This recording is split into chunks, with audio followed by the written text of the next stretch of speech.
ঘটনাটি ঘটেছিল রাজবাড়ী জেলার বালিয়াকান্দি উপজেলার আরকান্দি গ্রামে। ওই আরকান্দি গ্রামে একটি বিশাল বড় শ্মশান রয়েছে। অনেক আগে থেকেই, অনেক পুরাতন একটি শ্মশান। শ্মশান কেন্দ্রিক অনেক ঘটনা টুকটাক শোনা যায়। যদি পরবর্তীতে সময় হয় বা ওই ঘটনা বেশ কিছু পাই, তো আপনাদেরকে অবশ্যই সেগুলো শোনাবো।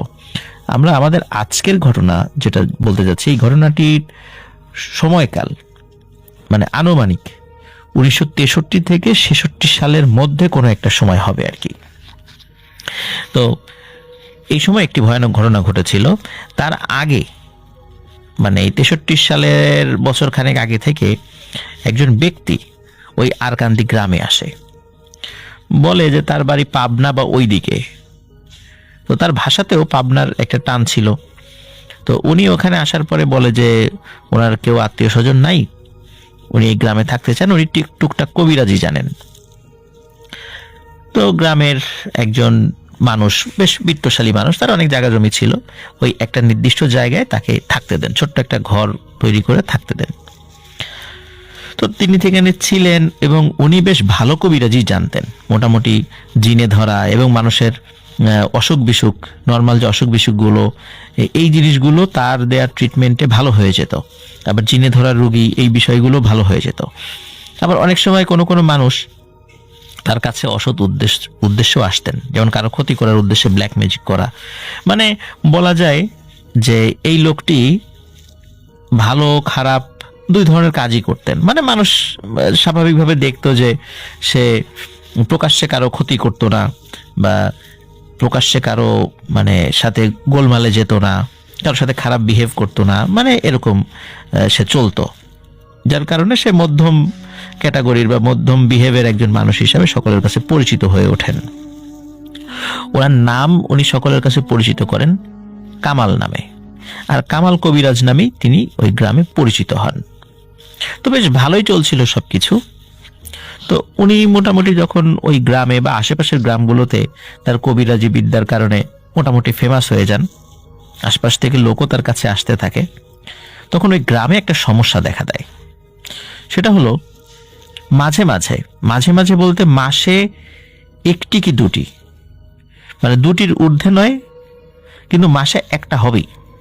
সেটা হলো গ্রামের কোনো বাচ্চা মিসিং হয়ে যেত,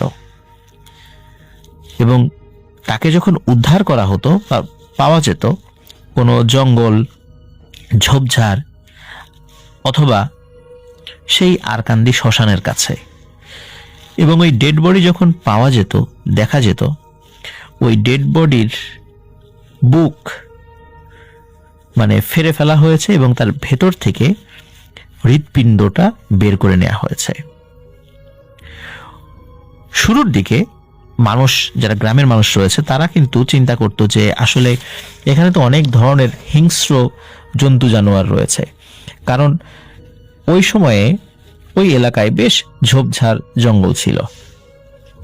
তো এই কারণে তারা চিন্তা করেছে হয়তোবা এই ধরনের হিংস্র জন্তু আসতেও পারে। কিন্তু কেউ কেউ বলে যে হিংস্র জন্তু যদি আক্রমণ করে তাহলে তো এর শরীরে অনেক ধরনের দাগ থাকার কথা, আঁচড় থাকার কথা, কিন্তু তা না হয়ে শুধু ধারালো ছুরি দিয়ে বুকের উপর থেকে কেটে ফেলছে, হৃৎপিণ্ড নিয়ে যাচ্ছে, এটা কেন? তো এটা বিভিন্ন জন বিভিন্ন রকম ভাবে বর্ণনা করে। কেউ বলে যে জিনের উপদ্রব শুরু হয়েছে গ্রামে, জিনে এগুলা খেয়ে ফেলছে, এরকম অনেক ধরনের কথা বলতে থাকে। তবে এরকম কয়েকটি ঘটনা যখন হয়, তখন কামাল কবিরাজের কাছে যখন তারা শরণাপন্ন হয়, তখন কামাল কবিরাজ বলেন যে এটি একটা পিশাচের কাজ, কোন পিশাচ এই বাচ্চাদেরকে ক্ষতি করছে, তোমাদের উদ্বিগ্ন হওয়ার কোনো কারণ নাই, আমি নির্দিষ্ট রিচুয়াল করে দিব, এই সমস্যা থাকবে না। তার জন্য ওই খরচ করতে হবে। এখন গ্রামের লোকদেরকে বিভিন্ন বিষয় আনতে বলে, আজ এটা কাল ওটা, এরকম বিভিন্ন জিনিস আনতে বলে, এবং টুকটাক টাকা পয়সাও নেয়। তো সে তার মতো করে রিচুয়াল করে। দেখা যাচ্ছে যে প্রথম 2-3 মাস কোনো সমস্যা নেই, হঠাৎ আবার একটি সমস্যা দেখা দিল। সেটা হলো ওই যে একটা বাচ্চা মিসিং। যখনই মিসিং হয় তখন ওইভাবেই ওই বাচ্চার ডেড বডি পাওয়া যায়, শুরুতে যেভাবে বলেছি। লোকাল থানায় জানানো হয়, থানার থেকে আসে, কিন্তু তারাও কোনো সুরাহা করতে পারে না, তারা কোনো আসামি ধরতে পারে না যে আসলে এটা কে করছে। আর ওই সময় আসলে যোগাযোগ ব্যবস্থা তো এত ভালো ছিল না। রাজবাড়ী থেকে মানে বালিয়াকান্দি যাওয়ার যে রাস্তাটা, এখনো রাস্তাটা অত ভালো না, এখন বেশ সংস্কার করা হয়েছে, কিন্তু তারপরেও খুব যে ভালো তা নয়। কিন্তু ওই সময় তো আরো বাজে অবস্থা ছিল। তো তখন ওই গ্রামের মানুষের অনেক ধরনের কুসংস্কার, আরো বিভিন্ন ধরনের অন্ধবিশ্বাসের কারণে তারা চিন্তা করতে এগুলো জিনে এই কাজ করেছে, যার কারণে তারা আসলে থানাতে ওইভাবে জানাতোও না। আর থানা যদি না জানানো হয় তাহলে তারা জানবে কিভাবে যে এই ধরনের একটি ঘটনা ঘটেছে। এই কারণে অনেক সময় অনেক বিষয়ই ধামাচাপা পড়ে যেত বা মানুষও জানানোর প্রয়োজন মনে করতো না। তো যাই হোক, ওই সময় তো মুক্তিযুদ্ধের আগে ফরিদপুর জেলা ছিল, রাজবাড়ী জেলা ছিল না। যত বিচার আচার সবকিছু কিন্তু ওই ফরিদপুর কোর্টেই হতো, বা ওখান থেকেই অনেক কিছুই নিয়ন্ত্রণ করা হতো, যেহেতু ওটা জেলা ছিল, বৃহত্তর ফরিদপুরের একটা অংশ ছিল রাজবাড়ী জেলা। তো যাই হোক, যখন এইভাবে কিছু ঘটনা চলছিল, মানুষ সমাধান করতে পারছিল না, মানুষের মধ্যে আতঙ্ক বিরাজ করছিল, স্পেশালি বাচ্চাদেরকে নিয়ে। এবং এই বাচ্চাদের বয়স হতো 1 থেকে 4 বছরের মধ্যে, এমন একটা বয়সের বাচ্চা। এর থেকে বেশি বয়স সাধারণত হতো না বলে আমি জেনেছি। তো এইভাবে কিন্তু মানে প্রায় 10-12টা বাচ্চা, কম না কিন্তু, 10-12টা বাচ্চার সাথে এই ধরনের ঘটনা ঘটে। আসলে যে যত চালাকি হোক, কখনো না কখনো ভুল করেই বসে, এবং যার ফলে ধরা পড়ে যায়। তো এমনই একটি ঘটনা ঘটে যায়। এক পূর্ণিমার রাতে হঠাৎ করে মা বাবা তারা টের পায় যে তাদের সন্তানকে কে যেন নিয়ে গেল, কিন্তু ঘরের দরজা কিন্তু বন্ধ। এটা কিভাবে সম্ভব হলো? দরজা বন্ধ, কিন্তু বাচ্চা গেল কিভাবে? কিন্তু বাচ্চা কিন্তু ঘরে নাই, কিন্তু মনে হলো কারো পায়ের শব্দ। শুরুতে বোঝে নাই, মানে মনে করেছে হয়তোবা ওই ঘর তো অন্ধকার থাকে গ্রামে, বা হারিকেনের আলোটা অনেক কমিয়ে তারা ঘুমায় আর কি, মনে করেছে হয়তোবা বিছানা থেকে পড়ে গেছে। তো বিছানার নিচে খোঁজে, তো পাওয়া যায় না। তখন ঘরের দরজা খোলে। দরজা খোলার পরে ওই যে শুরুতে একটা শব্দ হয়েছিল, তো যার কারণে তখন মনে হয় তাহলে বাইরের শব্দটা কি মানে এই বাচ্চাকে নিয়ে যাওয়ার। তখন পিতামাতার মানে টনক নড়ে, হাই হাই, তাহলে তো আমার বাচ্চাকেও নিয়ে গেছে অন্য বাচ্চাদের মতো। কিন্তু অন্য মা বাবারা কিন্তু যতগুলো বাচ্চা মিসিং হয়েছিল, তাদেরকে হত্যা করা হয়েছিল, এই মা বাবারা কিন্তু ঘুণাক্ষরও টের পায়নি বাচ্চা কিভাবে নিয়ে গেল। তারা শুধু ঘুম থেকে উঠে দেখেছে বাচ্চা নেই, ঘরের দরজা বন্ধ। তো এই ঘটনা যখন তার টের পায়, তখন তো তারা চিৎকার চেঁচামেচি শুরু করে। ও আরো একটি বিষয় বলে রাখি, সেটি হলো যে ওই বাচ্চা যখন মিসিং হচ্ছিল, তখন গ্রামের লোকজন যখন হিংস্র জন্তু জানোয়ারের কাজ মনে করেছিল, তখন গ্রামের লোকজন পালা করে মশাল নিয়ে পাহারা দিত। এবং পাহারার ওই সময় দেখা যেত যে যে কয়েকদিন পাহারা দিয়েছে তখন কিন্তু বাচ্চা মিসিং হয়নি। মাসখানেক যাওয়ার পরে যখন দেখেছে যে না, আর কোনো বাচ্চা মিসিং হচ্ছে না, তখন তারা ওই পাহারার ইয়েও কমিয়ে দিয়েছিল, এবং তারপরে আবার শুরু হয় এটা। তো যাই হোক, ওই রকমই একটা বিষয় যে পাহারার পরে যখন আবার এই সমস্যা শুরু হয়েছিল, সেই সমস্যার মধ্যে এই ঘটনাটি ঘটেছে নতুন করে। তো তারা তো চিৎকার চেঁচামেচি শুরু করে, বাচ্চার মা বাবা। তাদের চিৎকার চেঁচামেচিতে ওই আশেপাশের যারা মানুষজন আছেন তারা তো চলে আসে, তো বলে যে এই ঘটনা, আমার বাচ্চা নেই। তখন তো তারা মশাল নিয়ে বেরিয়ে পড়ে, হাতে লাঠি, বর্ষা, দা, মানে এই কারণে তারা ওই লোহা জাতীয় জিনিস নিয়েছিল, কারণ তারা চিন্তা করেছিল যে ওই যে পিশাচ বা ভূত, জিন ভূত হাতে লোহা থাকলে এবং সাথে আগুন থাকলে ক্ষতি করতে পারে না। তারা মূলত ওই চিন্তা করে এই জিনিসগুলো সাথে নিয়েছে। তারা খুঁজতে থাকে কোথায় কোথায় গেল বাচ্চাকে নিয়ে। গ্রামের এরকম 30-40 জন মানুষ দলে দলে ভাগ হয়ে বিভিন্ন দিকে খুঁজতে থাকে। তো ওদের মধ্যে একটা চিন্তা ছিল যে যেই জায়গাগুলোতে আগে বাচ্চাদেরকে পাওয়া গিয়েছে আমরা সেই জায়গাগুলোতে আগে যাব। এর মধ্যে একটা দল ওই আরকান্দি শ্মশানের দিকে যায়। আরকান্দি শ্মশানের দিকে গেলে কোনো একটা জায়গা থেকে মানে তীক্ষ্ণ আর্তনাদ ভেসে এসেছিল তাদের কানে। ওই আর্তনাদের ওই শব্দ ধরে তারা যেতে থাকে এবং তারা চিৎকার করতে থাকে, এই পাওয়া গেছে পাওয়া গেছে। ওই দূরে যারা ছিল তাদের কানে শব্দ গেছে, তারাও ওই শ্মশানের দিকে ছুটে এসেছে। ওই শ্মশানে গিয়ে একটা ঝোপের পাশে তারা ওই বাচ্চাকে আবিষ্কার করে, এবং ওই বাচ্চাকে একা আবিষ্কার করে না, তার হত্যাকারী সহ আবিষ্কার করে। দেখে এই হত্যাকারী আর কেউ নয়, এটা ওই কামাল কবিরাজ। কামাল কবিরাজকে হেন অপকর্ম করতে দেখে সবার মাথা বিগড়ে যায়। কেউ আইন নিজের হাতে তুলে না নিলেও হাতে লাঠিসোঁটা যা ছিল তা দিয়ে বেধড়ক পিটুনি দেয় তাকে। পিটাতে পিটাতে প্রায় আধমরা করে ফেলে। যেহেতু দেশে আইন আছে, বিচার আছে, থানা আছে, তখন গ্রামের যিনি মাতবর গোছের ছিলেন তিনি বললেন যে না, আসলে এভাবে আমাদেরকে আইন হাতে তুলে নিলে হবে না, ওকে আমরা পুলিশের কাছে দিয়ে দিব। কারণ এর আগেও যেহেতু এই কাজ করেছে, পুলিশ ধরতে পারেনি, অন্তত এই বিষয়গুলো পুলিশের জানা থাকা উচিত যে ও এই কাজটি করেছে। তখন সকালবেলা তাকে পুলিশের কাছে হস্তান্তর করা হয়।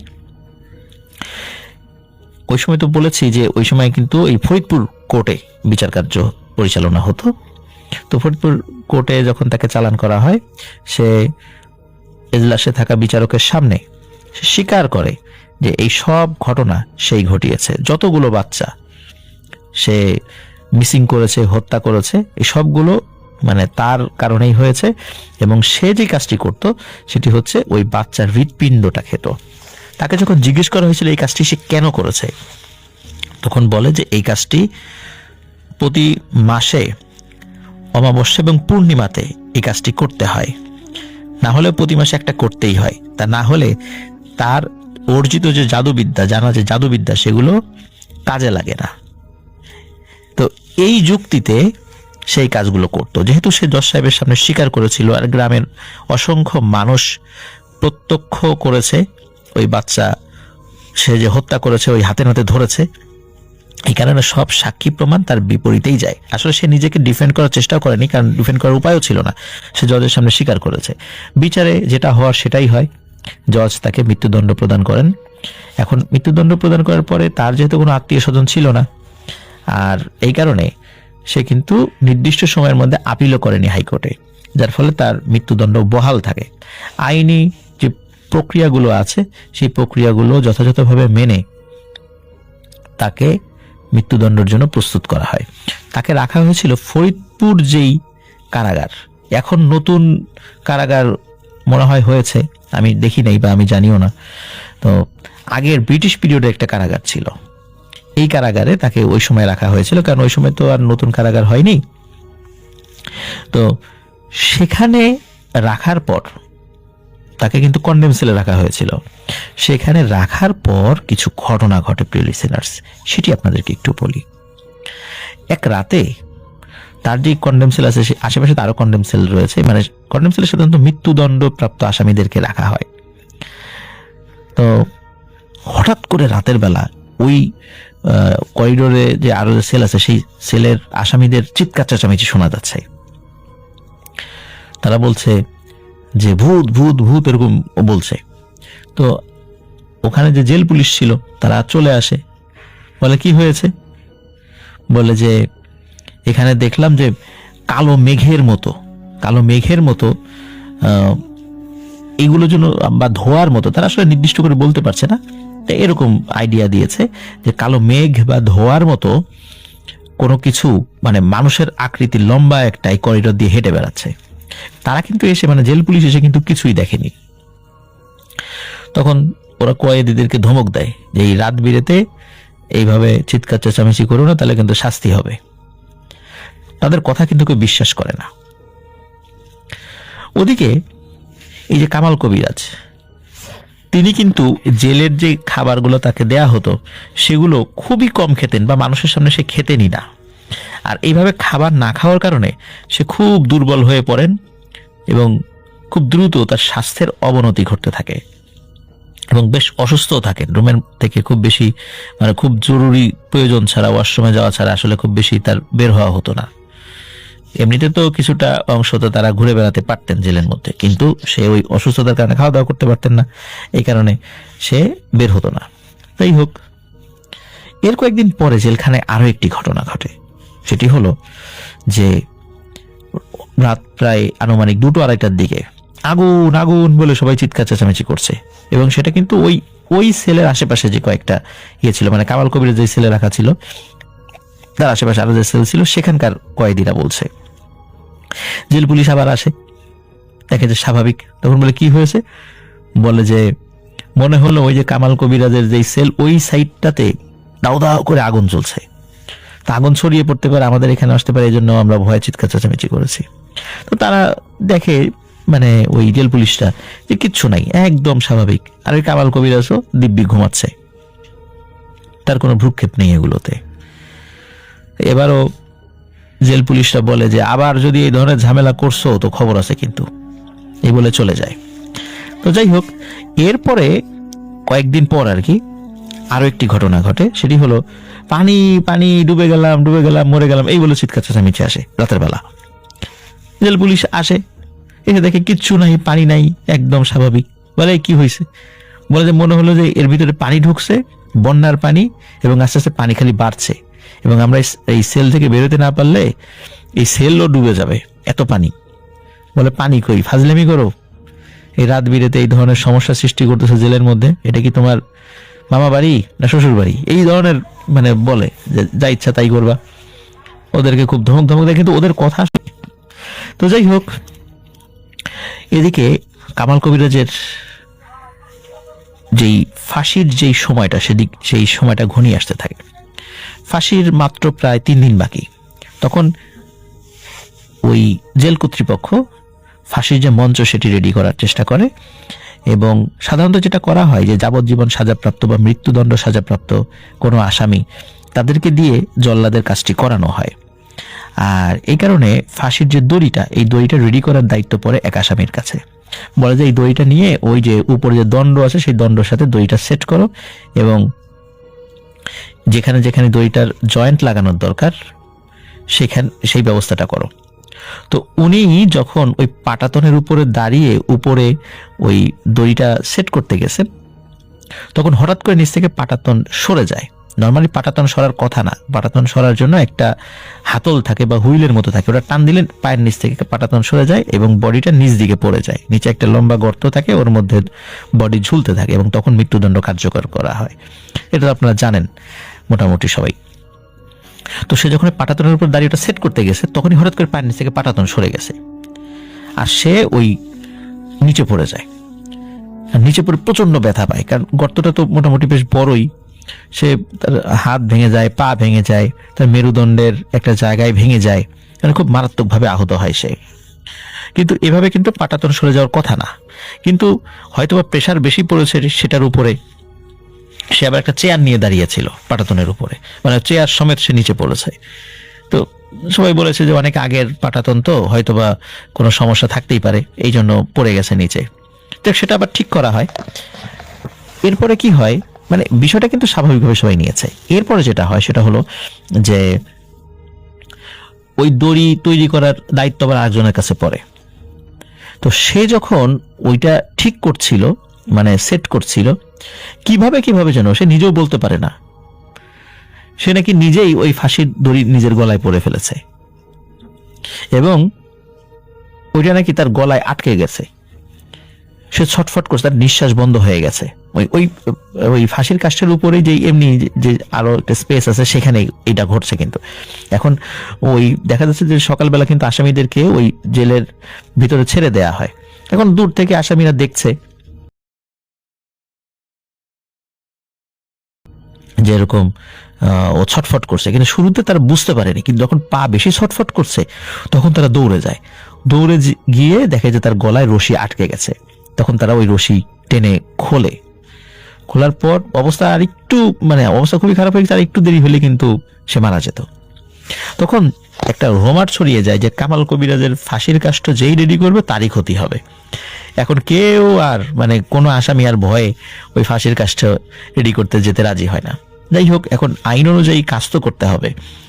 পরে জেল পুলিশরাই তারা ফাঁসির কাষ্ঠ রেডি করে। তখন ফাঁসির আর মাত্র একদিন বাকি। তখন জেল কোড অনুযায়ী তাকে বলা হয় আপনার শেষ ইচ্ছা কি, কি করতে চান? তখন তিনি দুটো ইচ্ছার কথা বলেন। সেটি হলো যে আমার মৃত্যুর পর আমার ডেড বডিটা ওই আরকান্দি শ্মশানের পাশে কোনো একটি জায়গায় কবর দিতে হবে, আর হলো যে আমাকে একটি ছোট বাচ্চা ছাগলের হৃৎপিণ্ড এনে দিতে হবে, এটা কাঁচা, এটা আমি খেতে চাই। তো আসলে তিনি যে ইচ্ছাটা পোষণ করেছিলেন এই দুটো বিষয়টাই খুব স্পর্শকাতর। প্রথমত তিনি নামে একজন মুসলিম, যেহেতু কামাল নাম, এখন শ্মশানের পাশে তাকে কবর দেয়া বিষয়টা একটু অন্যরকম মনে হয়। যাই হোক, সেটা যদি স্থানীয়ভাবে মানুষরা মেনে নেয় সবাই, সেটা তো কোনো বিষয় না। কিন্তু জেল কোড অনুযায়ী এই ধরনের খাবার তাকে পরিবেশন করা এটা আসলে নিয়মের মধ্যে পড়ে না। কিন্তু তারপরও যেহেতু ফাঁসি হবে মৃত্যু পথযাত্রী একজনের শেষ ইচ্ছা, তারা সেটা পূর্ণ করেন এবং তাকে সেটা দেয়া হয়। তবে দেয়া হয় আগের রাতে আর কি, মানে যেই রাতে তাকে ফাঁসি দেওয়া হবে তার ইমিডিয়েট আগের রাতে। তাকে রাতের বেলা যখন এটা দেয়া হয় তখন সে বলে যে আজকে আমার সেলের আশেপাশে কেউ আসবেন না, এটা আমার 3 নাম্বার ইচ্ছা। যদিও শুরুতে বলি নাই, কিন্তু এটা আমার 3 নাম্বার ইচ্ছা, সেলের কাছে কেউ আসবেন না, আমি একটু নিরিবিলি থাকতে চাই একটা রাত। তো আসলে সেলের কাছে আসার প্রয়োজনও হয় না, কারণ কন্ডেম সেল আর বাইরে তো থাকেই, পুলিশরা সবসময় পাহারা থাকে। আর কন্ডেম সেলের নিরাপত্তা সম্পর্কে আপনারা তো নিশ্চয়ই অবগত আছেন প্রিয় লিসেনার্স, যেটা মানে জেলখানার মধ্যেও আর একটা জেলখানা, মানে এটা খুবই একটা ভয়ানক একটা মানে কক্ষ বলা চলে আর কি। ছোট্ট একটা জানালার মধ্যে থাকে আলো আসার জন্য, বাতাস আসার জন্য।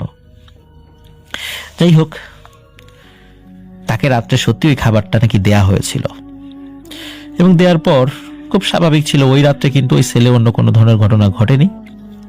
সকালবেলা তাকে যখন ওই খাবার দিবে, নাস্তা দিবে, নাস্তার জন্য যখন আসে তাকে ডাকে, ওঠে না। পরে যখন তালা খুলে ভেতরে ঢুকে দেখা যায় কামাল কবিরাজ মারা গেছে।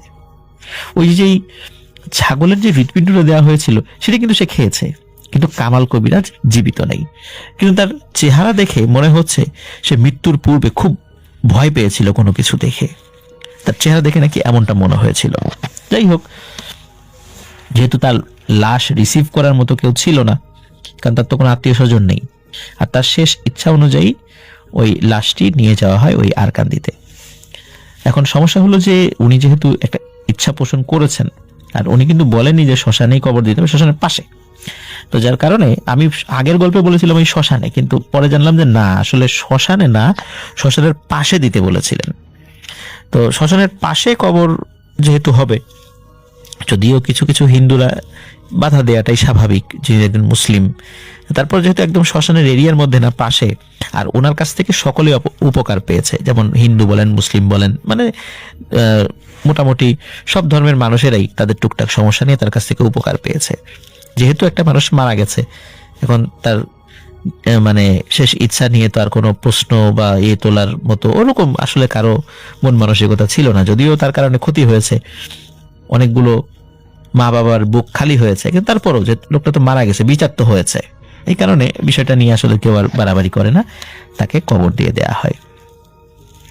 তো একটা কথা কিন্তু প্লিজ আপনাদের মাথায় আসতে পারে যে জেলখানার ভিতরে এই ঘটনাগুলো যে ঘটেছে, এটা আসলে আমরা কিভাবে জানলাম? এটা দুইটা ওয়েতে জেনেছি। আমি শুরুতে মানে প্রথমে যখন ঘটনাটি বলেছিলাম, সেটি বলেছিলাম একজন জেল পুলিশ, উনি অবসরে যাওয়ার পরে এই ঘটনাটা মানে উনি কাউকে বলেছিলেন, তারপর এটা ছড়িয়ে পড়ে। আর একটা হলো ওই যে সেলে যে অন্য অপরাধীরা ছিলেন, তারা আবার কেউ কেউ পরবর্তীতে হাইকোর্টে আপিল করে বা বিভিন্ন করে নির্দিষ্ট মেয়াদে সাজা ভোগ করে পরে খালাস পেয়েছিলেন, তাদের মাধ্যমে জানা গিয়েছে। তো এইভাবে ওই জেলখানার ওই আসামি এবং জেল পুলিশদের মাধ্যমে পরবর্তীতে বাহিরে জানা যায়। আর তখন তো পাকিস্তান পিরিয়ড ছিল, মুক্তিযুদ্ধের পর অনেকেই মানে ওই সময়ে যারা পরবর্তীতে বের হয়ে এসেছিলেন অনেকে রাজনৈতিক বন্দী ছিল ওই সময়টাতে, তো বিভিন্নভাবে এই তথ্যগুলো জানা গিয়েছিল আর কি। তো যাই হোক, আর ওইখানকার লোকজন অনেকেই যেহেতু রাজবাড়ী জেলার ছিলেন, এই জন্য রাজবাড়ির লোকজন সহজে জানতে পেরেছে। তো ওনার মানে কামাল কবিরাজকে কবর টবর দেওয়া হয়ে গেল, মানে বিষয়টা এখানেই মোটামুটি শেষ বলা যায়। কিন্তু প্রিয় লিসেনার্স, অনেকেই বলে, কেউ কেউ হয়তো বা দেখেছে, কেউ দেখেনি, এটা লোকমুখে শোনা কথা, এটা নির্দিষ্ট করে আসলে বলা যায় না, যে ওই আরকান্দি শ্মশানের আশেপাশে নাকি একজন মানুষকে দেখা যেত, স্বাভাবিক আকৃতির মানুষ।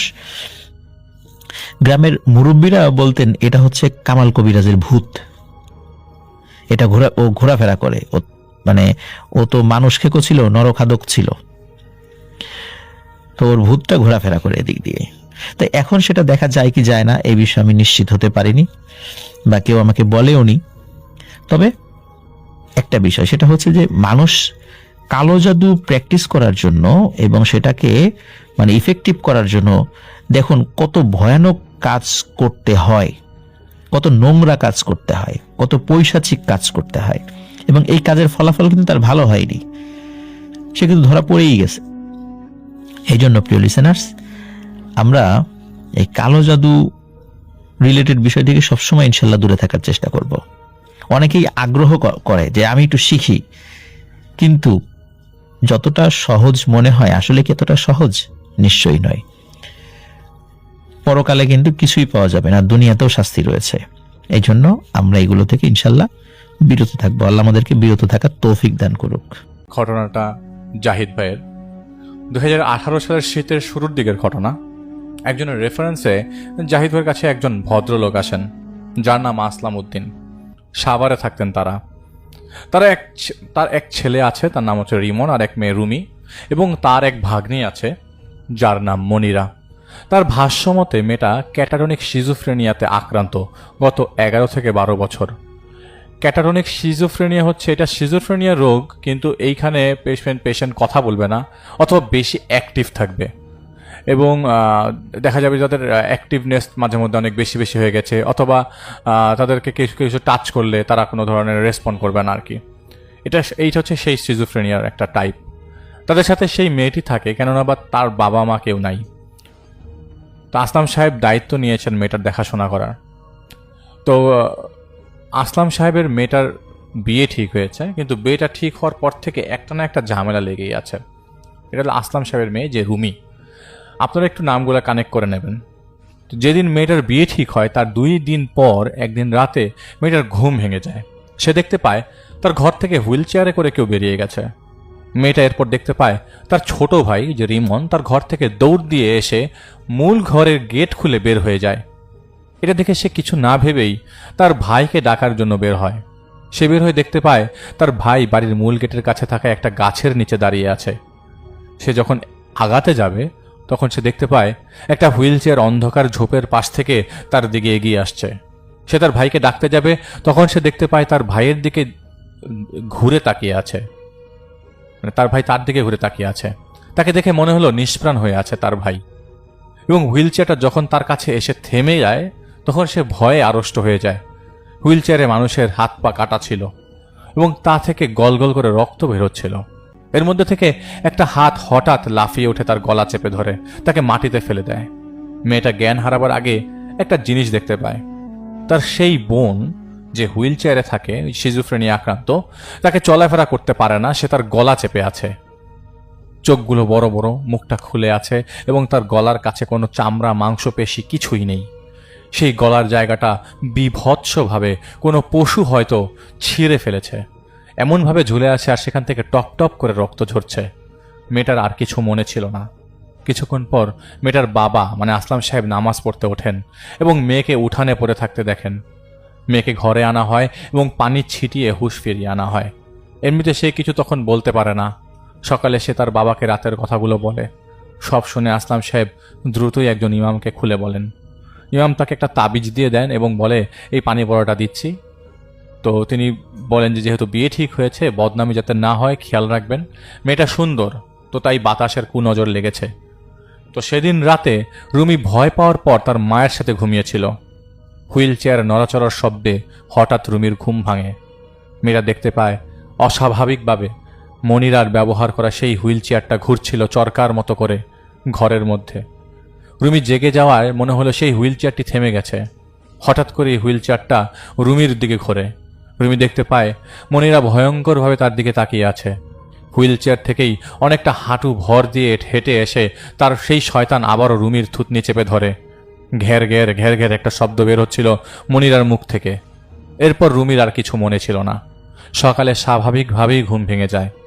মা বাবাকে রাতের ঘটনা সে বলে। তা শুনে আসলাম সাহেব পুনরায় আবারও ইমামের কাছে যান। সেই ইমাম তাকে বলে তাকে একজন আলেমের কাছে নিয়ে যেতে। সেই আলেম সেদিন বাসায় আসেন এবং তাদের বাসার মূল গেটের কাছে থাকার গাছের গোড়া থেকে 91টা তাবিজ বের করেন।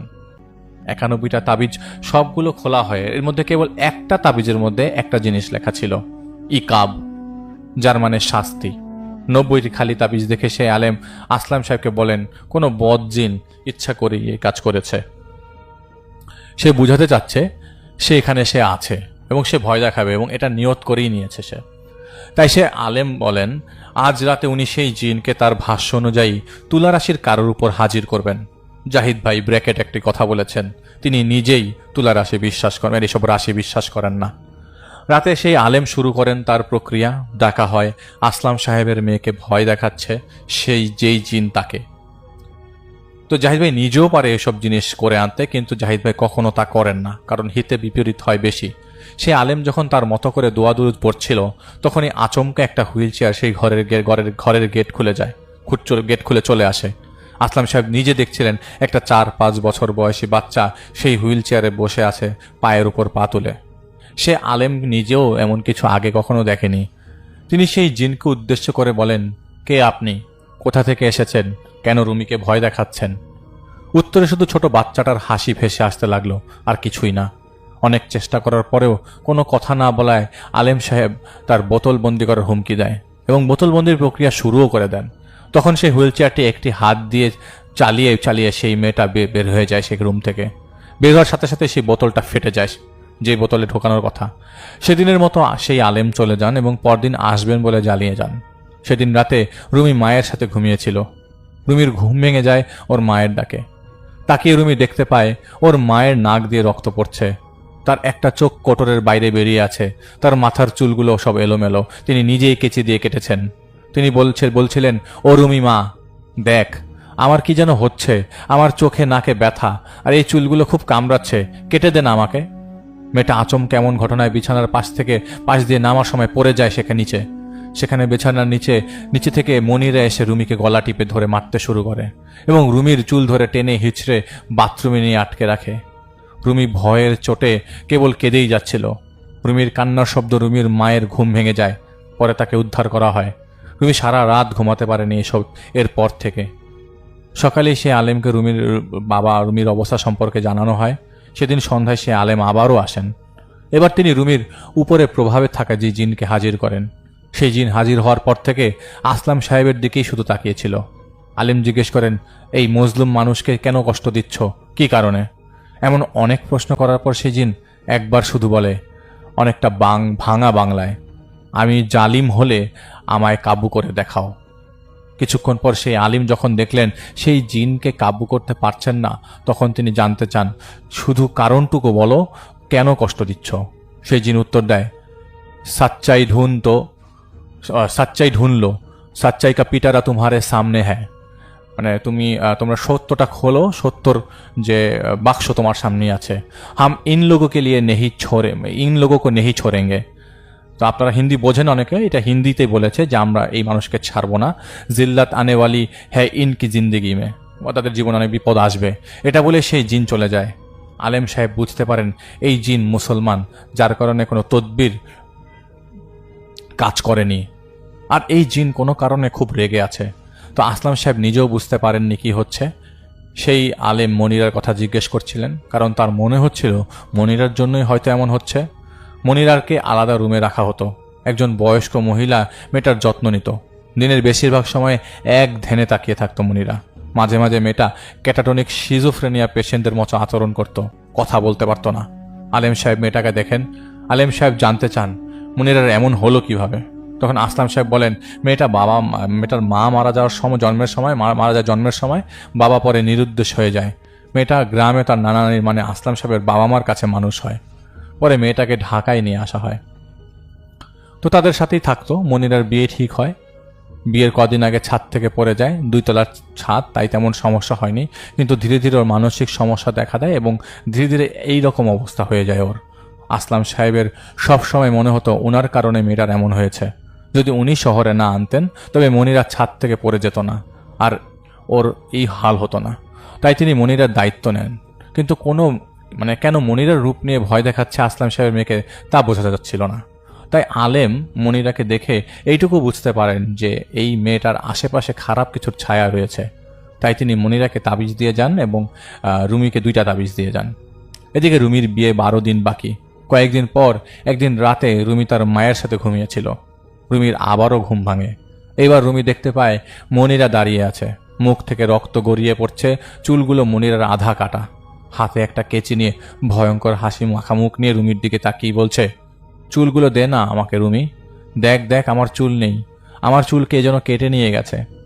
রুমি মা মা বলে ভয়ার্থভাবে ডাকতে লাগলো তার মাকে, কিন্তু ওর মা সাড়া দেয়নি তখন।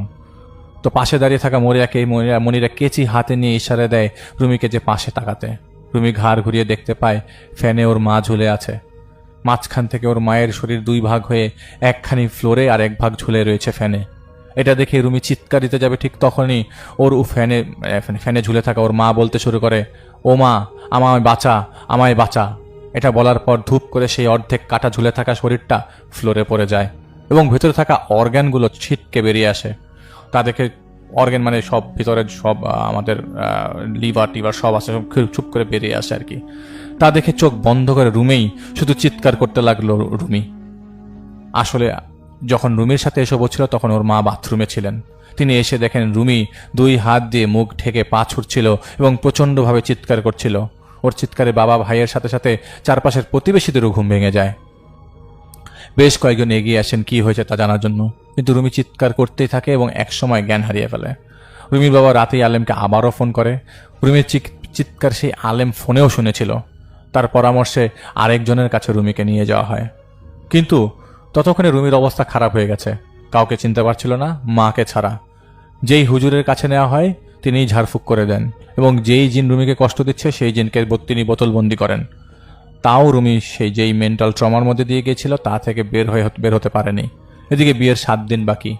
সেদিন রাতে রুমির বাবার ঘুম ভাঙে গুনগুনিয়ে গান গাওয়ার শব্দে। তিনি উঠে দেখেন মনিরা হুইল চেয়ারে বসে গুনগুনিয়ে গান গাইছে। তাকে দেখে মনিরা বলে উঠে, এই এদিকে আয়, তোর জন্য একটা খুশির সংবাদ আছে। এই কথাটা শেষ হওয়ার পর ধূপ করে একটা বাইরের শব্দ হয়। রুমির বাবা মনে করেন সেই জিন হয়তো আবার মুক্ত হয়ে গেছে। তখন তিনি সাহস করে মনিরার কাছে যান। অনেকটা ইমোশনাল হয়ে তিনি জিজ্ঞেস করেন, কি করেছি যে আমার মেয়েটাকে আপনি কষ্ট দিচ্ছেন? একবার বলুন, কারণটা তো বলুন, কিসের জন্য এমন করছেন? আমাদের উপর জুলুম করবেন না, বলুন কি হয়েছে? মনিরা তার দিকে তাকায়, চোখগুলো লাল লাল। লাল লাল চোখ তো আমরা বাস্তবেও দেখিনি। সেই চোখ দেখলে কেমন লাগে তা কেবল যে দেখেছে সেই বুঝে। তাকে সে হিন্দিতে বলে, জুলুম, আগের কথায় যে जुलूम की बात तुम कह रहे हो, दो आंखें रहते हुए भी तुम अंधे हो, सच्चाई दिखाई नहीं देता क्या? तो आप जब तकलीफ में हो तो खुद को मजलूम समझते हो, जब खुद जुलूम किए थे तब नहीं समझ आए थे। বলেছিল আপনি যখন কষ্ট পাচ্ছেন তখনই আপনার মজলুম মনে হয়, তো যখন আপনি জুলুম করেছেন তখন কি আপনার মনে ছিল না?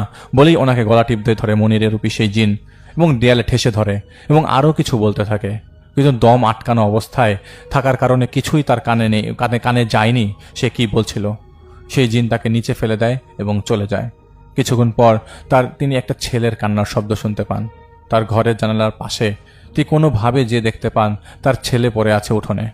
তিনি দ্রুতই বাইরে যান এবং রুমির মা এবং তার আত্মীয় স্বজনদের ডাকেন সাহায্যের জন্য। পরে দেখা গেল রিমনের 1 পা ভেঙে গেছে। তাকে পরে হাসপাতালে নেওয়া হয়। রুমি কিন্তু ভালো ছিল। রিমন জানায় রিমন রাতে সোফার উপর ঘুমিয়েছিল, ওর ঘুম ভেঙে যায়। রিমন দেখতে পায় মনিরা হুইল চেয়ারে করে ছাদের দিকে নিয়ে যাচ্ছে, যেটা সম্ভব ছিল না। তো রিমন রুমিকে ছাদে যেতে নিষেধ করতে থাকতে তাদের ডাকতে যায় আর কি। রিমন দ্বিতীয় তলার ছাদে যেয়ে দেখতে পায় রুমি মনিরাকে হুইল চেয়ার থেকে ফেলে দিয়ে মারছে। রিমন বাধা দিতে যাবে, ঠিক তখন রিমনকে রুমি চর মেরে ফ্লোরে ফেলে দেয়। রিমন দেখতে পায় রুমি মনিরার চুল কেটে দিয়ে সেই চুল হাতে নিয়ে নারকীয়ভাবে হুল্লোড় করছিল। রুমি যেন নরপিশাচ হয়ে গেছে। সেই মনিরার মাথা ধরে ছাদের ফ্লোরে বারবার আঘাত করতে লাগলো। তারপর মনিরাকে হাত দিয়ে টেনে হিঁচড়ে সেই দ্বিতীয়তলা ছাদ থেকে ফেলে দেয়। এরপর খিলখিলিয়ে হাসতে হাসতে রিমনের কাছে রুমি আসে। সে রিমনকে দুই হাত দিয়ে ধরে সেই ছাদ থেকে ফেলে দেয়। এরপর রিমন আর কিছু মনে ছিল না মনে ছিল না আঘাতের কারণে। একদিকে বিয়ের অল্প কয়েকদিন বাকি। রুমির সমস্যা আর এখন ছেলের আহত অবস্থার কারণে আসলাম সে প্রচণ্ডভাবে বিচলিত হয়ে গিয়েছিলেন। মান সম্মান হানি, এমনকি মেয়ের নামে বদনাম রটে যাওয়ার ভয়ে ছিলেন। এবং তার এক প্রতিবেশী আত্মীয়র মাধ্যমে তিনি জাহিদ ভাইয়ের কাছে এসেছেন। বিয়ের তখনও 5 দিন বাকি। তো জাহিদ ভাই কথাগুলো শুনে কিছুই ধরতে পারছিল না। আর এখন অনেক নিয়মকানুন মেনে যাদের সমস্যা তাদের কাছে জাহিদ ভাই যান। আগের মতো মন চাইলে তিনি চলে যান না। রুমির নাম ঠিকানা জাহিদ ভাই আমির সাহেবের কাছে দেয়। তিনি অপেক্ষা করতে বলেন জাহিদ ভাইকে। আমির সাহেব ফিরে আসেন, তার কাছে থাকা রুমির ঠিকানা লেখা কাগজটি জ্বালিয়ে দেন। জাহিদ ভাইকে স্পষ্ট করে বলে দিলেন, তাদের বলে দাও তাদের জন্য বিন্দু পরিমাণ সময় আমরা নষ্ট করতে পারবো না, আমরা তাদের সাহায্য করব না। কি কারণ তা বলার ইচ্ছেও নেই। আস্থা করে যাক তারা। আর তোমাকেও বলে দিচ্ছে, বাহাদুরি দেখাতে যেও না। আমরা কোনো সাহায্য সেই ক্ষেত্রে তোমাকেও করব না। আমি জাহিদ ভাই পাল্টা কথা বলেনি, কারণ বুঝতে পারছিল তিনি যা জানেন তা বলতে চাইছেন না। এতটুকু জাহিদ ভাই বুঝতে পারে। এবং তারা এমন কিছুর ফল ভোগ করেছে যা তাদের প্রাপ্য ছিল। তো জাহিদ ভাই তাদের কথার মায়াজাল ব্যবহার করেনি। তো সোজা সাপটা জাহিদ ভাই আসলাম সাহেবকে বলে, আমির সাহেব আপনাদের কাজ করতে চাইছেন না, অন্যদিকে আপনি দেখুন। আর উনি কারণ বলতে চান না কেন। তো কিন্তু এটা হয়তো আপনাদের করা অতীতের কোনো ভুলের কারণে হচ্ছে, এটা জাহিদ ভাই তাদেরকে বলেন। তিনি অনেক প্রশ্ন করলে উত্তর ছিল না জাহিদ ভাইয়ের কাছে। তো জাহিদ ভাই তাকে আশ্বস্ত করে তার মেয়ের বিয়ে ভাঙবে না। উনি চাইছিলেন যে বিয়েটা কোনোভাবে যেন হয়ে যাক। কিন্তু তাকে জাহিদ ভাই বলেছিলেন ছলনার আশ্রয় নেবেন না, না হলে বিপদে পড়তে হবে, পস্তাতে হবে। কিছুদিন পর আসলাম সাহেব জাহিদ ভাইয়ের সাথে ফোনে যোগাযোগ করেন। রুমির অবস্থা মনিরার মতো হয়ে গেছে এবং বিয়ে ভেঙে গেছে, সেটা তিনি জাহিদ ভাইকে জানান। জাহিদ ভাই একটু চিন্তা করে শুধু সত্য জানার জন্য তাদের সাভারের বাসায় যায়। যাওয়ার পথে রাস্তায় তিনি জাহিদ ভাইকে বলেন, বিয়ের আগের দিন রুমির মা ছাদে গিয়েছিলেন। তিনি সেদিন যে দেখতে পান রুমি বসে আছে, তার সামনে একটা ছায়া বসেছিল। সেটা তিনি নিচে নেমে সবাইকে ডাকতে লাগলেন, কিন্তু আসলে রুমি নিচেই ছিল আত্মীয় স্বজনদের সাথে। একটা অনুষ্ঠান নিয়ে তারা ব্যস্ত ছিল রুমিকে তৈরি করতে। হঠাৎই রুমির শাড়িটা খুলে যেয়ে সিলিং ফ্যানের সাথে জড়িয়ে যায় এবং রুমির গলায় ফাঁস লেগে যায়। ঘরে তখন অনেক লোকজন ছিল, তাই সাথে সাথে রুমির শাড়িটা কেটে দেয় ওর গলার ফাঁস থেকে ছুটে যাওয়ার জন্য। ঠিক তখনই ঘরভর্তি লোকের সামনে ফ্যানের সাথে আটকে থাকা শাড়িতে আগুন ধরে যায় আর রুমির খিঁচুনি শুরু হয়। সেই সময় রুমির মায়ের চুল ধরে কেউ টান দিয়ে সবার সামনে থেকে টেনে হিঁচড়ে নিয়ে যেতে থাকে। বেশ কয়েকজন দোয়া দুরুদ জোরে জোরে পড়তে থাকে এবং রুমির মাকে ধরে ফেলে। ঘরভর্তি লোকের সামনে এমন হওয়ায় বেশ কয়েকজন আত্মীয় চলে যান বিয়ে বাড়ি থেকে। বাকি সবাইকে পুরো ব্যাপারটা বোঝানো হয়। সকালে বরযাত্রী আসে বিয়ের জন্য, যাতে কোনো সমস্যা না হয়, তাই এক হুজুরের পরামর্শে ছোট আকারের কোনো কোরআন শরীফ রুমির হাতে দিয়ে দেওয়া হয়। ঠিক যখন বিয়ের আনুষ্ঠানিকতা শুরু হবে তখনই ও মা বলে রুমি একটা চিৎকার দিয়ে আঁকাবাঁকা হয়ে যায়, ভয়ানক ভঙ্গিতে বসে পড়ে এবং বিয়ে বাড়িতে সবাই যেন জেনে যায় রুমির কোনো না কোনো সমস্যা আছে। তারপর বিয়ে ভেঙে যায় এবং সেই আঁকাবাঁকা অবস্থাতেই রুমি বসে থাকে এবং আবোল তাবোল বকতে থাকে। বাসায় ঢোকার পর জাহিদ ভাই 2 রকমের অনুভূতি পাচ্ছিল।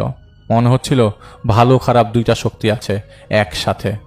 ছাদ থেকে কেউ তাকিয়েছিল জাহিদ ভাইয়ের দিকে এবং প্রচণ্ড রাগ নিয়ে। আর নিচতলায় একজন দাঁড়িয়ে জাহিদ ভাইকে দেখছিল, যার জন্য জাহিদ ভাই একটু থেমে যায়। নিচে যে দাঁড়িয়েছিল সে হাতে ইশারা করে বলছিল, আসো, কোনো সমস্যা নাই, ভেতরে আসো। তো ঘরে প্রবেশ করে জাহিদ ভাই। আর তার তখন মনে হচ্ছিল সিঁড়িঘর থেকে কেউ তাকিয়ে আছে জাহিদ ভাইয়ের দিকে। সরাসরি রুমিকে দেখতে চায় জাহিদ ভাই, দেখতে চায় এবং রুমির ঘরে এগুচ্ছিল জাহিদ ভাই। তখন জাহিদ ভাইয়ের জামা ধরে কে যেন টান দেয়, সেই জিন যে নিচে দাঁড়িয়েছিল। তো জাহিদ ভাই ঘুরে তাকানোর পর সে জাহিদ ভাইকে ইশারা দিয়ে একটা ঘর দেখায়। জাহিদ ভাইয়ের কানে শুনতে পাচ্ছে, সচ্চাই ঢুন রে হো, সচ্চাই ধার হ্যায়, সত্য খুঁজতেছ, সত্য এখানে। তো জাহিদ ভাই আসলাম সাহেব ডাকেন, জাহিদ ভাইকে আসলাম সাহেব ডাকেন রুমির ঘরে যেতে। জাহিদ ভাই যায় এবং তখন যেই ঘরের দিকে ইশারা করে জাহিদ ভাইকে বলছিল সত্য ওই ঘরে, যে ঘর থেকে ক্রমাগত ইশারা পেয়ে যাচ্ছিল, তো ওই ঘরে যার থেকে রুমির বেঁকে থাকা অবস্থায় জাহিদ ভাই দেখতে পায় এবং কালো একটা বাচ্চা রুমির ঘরের পেছনে ঝুলে আছে। অন্য কিছু না ভেবে জাহিদ ভাই রিংটা হাতে পরে রুমির কপালে লাগিয়ে ধরে এবং জাহিদ ভাই একটা সূরা পড়তে থাকে। রুমিকে 5 মিনিটের মধ্যেই সেই খারাপ জিন ছেড়ে দেয় এবং রুমি ঠিক হয়ে যায় এবং কান্নাকাটি শুরু করে। জাহিদ ভাই সেই ঘর থেকে বের হয়ে ওই ঘরের দিকে, মানে ওই ঘর থেকে বের হয়ে সেই ঘরের দিকে যায়, সেই ঘরে যে ঘর থেকে ইশারা আসছিল। ঠিক তখনই জাহিদ ভাই রুমির মাকে দেখতে পায়। তো জাহিদ ভাইয়ের আয়াস দিয়ে তিনি যাচ্ছিলেন রুমির শুশ্রূষা করতে। আর জাহিদ ভাই ওনাকে দেখার সাথে সাথেই অর্ধেক পরিষ্কার হয়ে যায় সমস্যার সৃষ্টিকারী আর কেউ না, রুমির মা। জাহিদ ভাই অনেক কিছু টের পায় এবং বুঝে, কিন্তু তা প্রকাশ করে না। সব সময় প্রকাশ করেন না। চালাকি করতে হয়, বুদ্ধির প্রয়োগ করতে হয়। জাহিদ ভাই আসলাম সাহেবকে সেই ঘরের সামনে ডেকে আনে এবং বলে, কে থাকে এখানে? তো তিনি জাহিদ ভাইকে বলেন তার সেই অসুস্থ ভাগ্নি মনিরা। জাহিদ ভাই তখন প্রচুর ইনফরমেশন পাচ্ছিল, অনেক কথা, অনেক কল্পনা, এবং এক সময় শুনছিল এবং দেখছিল। জাহিদ ভাই মাঝে মাঝে এমন একটা পর্যায়ে প্রবেশ করে যখন জাহিদ ভাইয়ের অনিচ্ছা সত্ত্বেও অনেক কিছু দেখে। কিভাবে দেখে, কে দেখায়, জাহিদ ভাই তা জানে না। জীবনে জাহিদ ভাই অনেক কিছু হারিয়েছে, কিন্তু বিনিময়ে এগুলিই পেয়েছে। হয়তো বোঝাতে পারবে না জাহিদ ভাই, এক কথায় সিক্স সেন্স। তো জাহিদ ভাই বুঝতে পারছিল মনিরা ওনার আপন মেয়ে, কিন্তু তা বুঝতে না দিয়ে সেই ঘরে ঢোকে এবং জাহিদ ভাই সেই কালো বাচ্চাটাকে দেখতে পায়, যেই বাচ্চাটা রুমির ঘরের পেছনে দেখতে পাচ্ছিল। ভাই রিংটা বের করে আবার হাতে পড়ে এবং রুমির ডান হাতটা ধরে এবং কোরআন শরীফ খুলে একটি সূরা পরে ধীরে ধীরে ভক্তির সাথে বকতে শুরু করে। জাহিদ ভাই জানতো জাহিদ ভাইকে আল্লাহ সাহায্য করবেন, আর তাই হয়েছে। জাহিদ ভাই শুনতে পেল মনিরা নড়াচড়া করছে।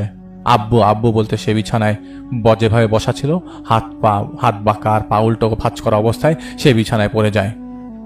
জাহিদ ভাই চোখ খুলে এবং দেখে আসলাম সাহেব অবাক হয়ে তাকিয়ে আছেন তা জাহিদ ভাইয়ের দিকে।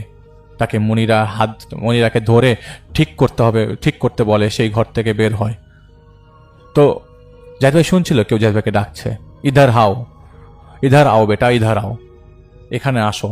সেই শব্দের উৎস খুঁজতে শুরু করে জাহিদ ভাই এবং বাইরে বেরিয়ে দেখতে পায় সেই ভালো জিন তাদের বাড়ির মূল দরজার পাশে থাকা গাছের থেকে জাহিদ ভাইকে ডাকছে। জাহিদ ভাই সেই গাছের নিচে যায়, আর ঠিক তখনই সেই ভালো জিন জাহিদ ভাইয়ের চোখে হাত দেয়। জাহিদ ভাই দেখতে পায় একটা মেয়েকে একজন মহিলা মারধর করছে। পাশে দাঁড়িয়ে আরেকটা মেয়ে সেটা দেখছে। কেচি দিয়ে কেউ তার চুল কেটে ফেলেছে। ছেঁড়া কাপড় পরে একটা ঘরে সেই মেয়েটা অন্ধকার বসে আছে। গেট খুলে সেই মহিলা মেয়ে তাকে মারতে মারতে কোথায় যেন নিয়ে গেল এবং ধপ করে একটা শব্দ হলো। এরপর সেই জিন তার হাত সরিয়ে নেয়। সে বলে, ক্যা দেখা তুমনে বেটা? তো জাহিদ ভাই বলেন, তুমি কি দেখেছো বাবা? তো জাহিদ ভাই বলে, সব কিছু। তিনি বলেন, অনেকটা এমনভাবে মনিরা আসলাম সাহেবের প্রথম সন্তান। জন্মের সময় বেচারির মা মারা যায়। এরপর তিনি দ্বিতীয় বিয়ে করেন। মনিরাকে রুমির মা হিংসা করত, কিন্তু মনিরা সবার আদরের ছিল, তাই সে তার হিংসাটা বোঝাতে দিত না। মনিরার বাবা যখন বিদেশে ছিলেন, মনিরার বয়স 16-17, রুমির বয়স 15-16 হবে। মনিরার নামে অনেক কিছু জমি লিখে দিয়েছিলেন। সেই জমি নিজের মেয়ের নামে নেওয়ার জন্য একদিন তিনি কবিরাজের মাধ্যমে জিন চালান দিতে যান। কবিরাজ মনিরার মাথার চুল চান। তখন রুমির মা অনেক মারধর করে মনিরার মাথার চুল কেটে নিয়ে মনিরাকে বেঁধে রাখেন। সেই চুল কবিরাজকে দেওয়ার 1 ঘন্টা পর থেকে মনিরা আবোল তাবোল বলতে শুরু করে এবং খুব চিৎকারে চেঁচামেচি করতে থাকে এবং দৌড়ে ছাদে চলে যায় এবং সেখান থেকে লাফ দিয়ে মনিরা পা ভেঙে যায়। এটা সেই খারাপ জিন করায়, যাতে করে কেউ কিছু বুঝতে না পারে। তো যখন কবিরাজ রুমির মাকে যা করতে বলতো তাই করায় রুমি সেখানে থাকতো আর কি। সে তো বুঝতো তার মা মনিরার ক্ষতি করছে, সে বাধা না দিয়ে তার মায়ের সাথে থাকতো কেন? এজন্য এই শাস্তি তাকে দেওয়া হচ্ছে। এক ভাগ কষ্ট রুমি দেয়নি এবং যেই পরিমাণ কষ্ট মনিরার পেয়ে এসছে এতদিন। তো প্রতি রাতে মনিরারকে ভয় দেখিয়ে সেই জিন নিজের কবজায় নিয়ে যায় এবং এই দীর্ঘ এতগুলো বছর মেয়েটার জীবন থেকে কেড়ে নেওয়া হয়। এই ভালো জিন মেয়েটাকে একদিন বাড়ির ছাদে দেখেছিলেন, সেই থেকে তিনি চেষ্টা করে যাচ্ছিলেন মেয়েটাকে বাঁচাতে। তাই তিনি নিজেই এসব করছিলেন, যা রুমের সাথে হয়েছিল, যিনি উর্দু কথা বলে। কিন্তু বিয়ের দিন তিনি কিছুই করেননি। বিয়ের দিন সেই খারাপ জিনটাই রুমিকে ভর করেছিল। ইচ্ছা করেই সে এই কাজটি করেছে। এগুলো শোনার পর ঘৃণা জন্মে গিয়েছিল এই বাড়ির প্রত্যেকটা মানুষের জন্য উপর। এজন্যই জাহিদ সাহেবের আমির সাহেব তাদেরকে কিছু করতে বারণ করেন এবং এজন্যই তিনি চাননি যেন এই কথাগুলো না মানে তারা চাননি যেন এই কথাগুলো, মানে ওই জাহিদ ভাই আমির সাহেব চাননি যেন এই কথাগুলো জাহিদ ভাই না জানেন। তো জাহিদ ভাই বলছিল এখন কি হবে মনিরার। তো উনি বলেন, তুমি মনিরা রুমির কাছ থেকে ওই বদমাইশ জিনকে সরিয়ে দাও, তোমাকে সাহায্য করব আমি। আসলাম সাহেবের সাথে কথা না বলে জাহিদ ভাই রুমি এবং মনিরের উপর একটি সূরা 41 বার ফু দিয়ে এবং অন্যান্য কিছু কাজ করে চলে আসে। জাহিদ ভাই এতটাই বিরক্ত ছিল, বুঝলো রুমির মা খারাপ। আসলাম সাহেব কি করলো, নিজের আপন মেয়েকে বাইরের মানুষের সামনে বলতো ভাগ্নি, পরিচয় দিত না। এই জন্য যেন লোকজন তার সন্তানদের এটা না বলতো যে ওদের ঘরে পাগল রোগী আছে, এটার কারণে এই কাজটা করা, এটা জঘন্যতম একটা কাজ। জাহিদ ভাই চলে আসে সেই পরিবেশটা থেকে। মনিরা দ্রুত সুস্থ হয়ে ওঠে এবং রুমিও। কিন্তু নাটের গুরু রুমির মা অসুস্থ হয়ে পড়েন। একদিন রাতে রুমির মায়ের ঘুম ভেঙে যায়। তিনি দেখতে পান রুমি বসে আছে আর তার সামনে রিমন মরে পড়ে আছে। রুমি ধারালো কিছু দিয়ে রিমনের পেট কেটে ফেলে ওর নাড়ি ভুড়ি বের করে ওর গলায় মালা দেওয়ার মতো করছে নাড়ি ভুড়িগুলো দিয়ে। আর তখন রুমির মা সাথে সাথে মায়ের চোখাচোখি হয়ে যায়। রুমির মা ভয়ে নড়াচড়া করতে পারছিল না। রুমি ধীরে ধীরে উঠে হাঁটু ভর দিয়ে এগিয়ে আসে তার মায়ের দিকে। রুমির মা নড়তে চড়তে পারছিল না। সে ধারালো কিছু দিয়ে রুমির মায়ের চুল কেটে ফেলে। এরপর তাকে টেনে হিঁচড়ে দাঁড় করিয়ে তার ডান হাত মোচড় দিয়ে ভেঙে দেয়। এতে তিনি চিৎকার শুরু করে দেয় এবং ব্যথার জ্বালায় জ্ঞান হারিয়ে ফেলে। জ্ঞান ফেরার পর তিনি সেই ঘটনা সবাইকে বলেন, কিন্তু তার পাশে থাকা আসলাম সাহেব তার স্বামী বলেন আরেক কথা। সেই রাতে তার ঘুম ভেঙে যায় তাদের পোষ্য কিছু মুরগির ডাকে। তিনি ঘুম থেকে উঠে দেখতে পান রুমির মা চুল খোলা, মুখ লাল দিয়ে কিছু দিয়ে মাখানো, হাতে কেচি নিয়ে নারকীয়ভাবে লাফাচ্ছে এবং তাদের পোষ্য কিছু মুরগি হাতে নিয়ে একটার পর একটা মুরগির মাথা কেচি দিয়ে কেটে দেয়ালে ছুঁড়ে মারছে আর কিছু একটা মন্ত্রের মতো বলছে।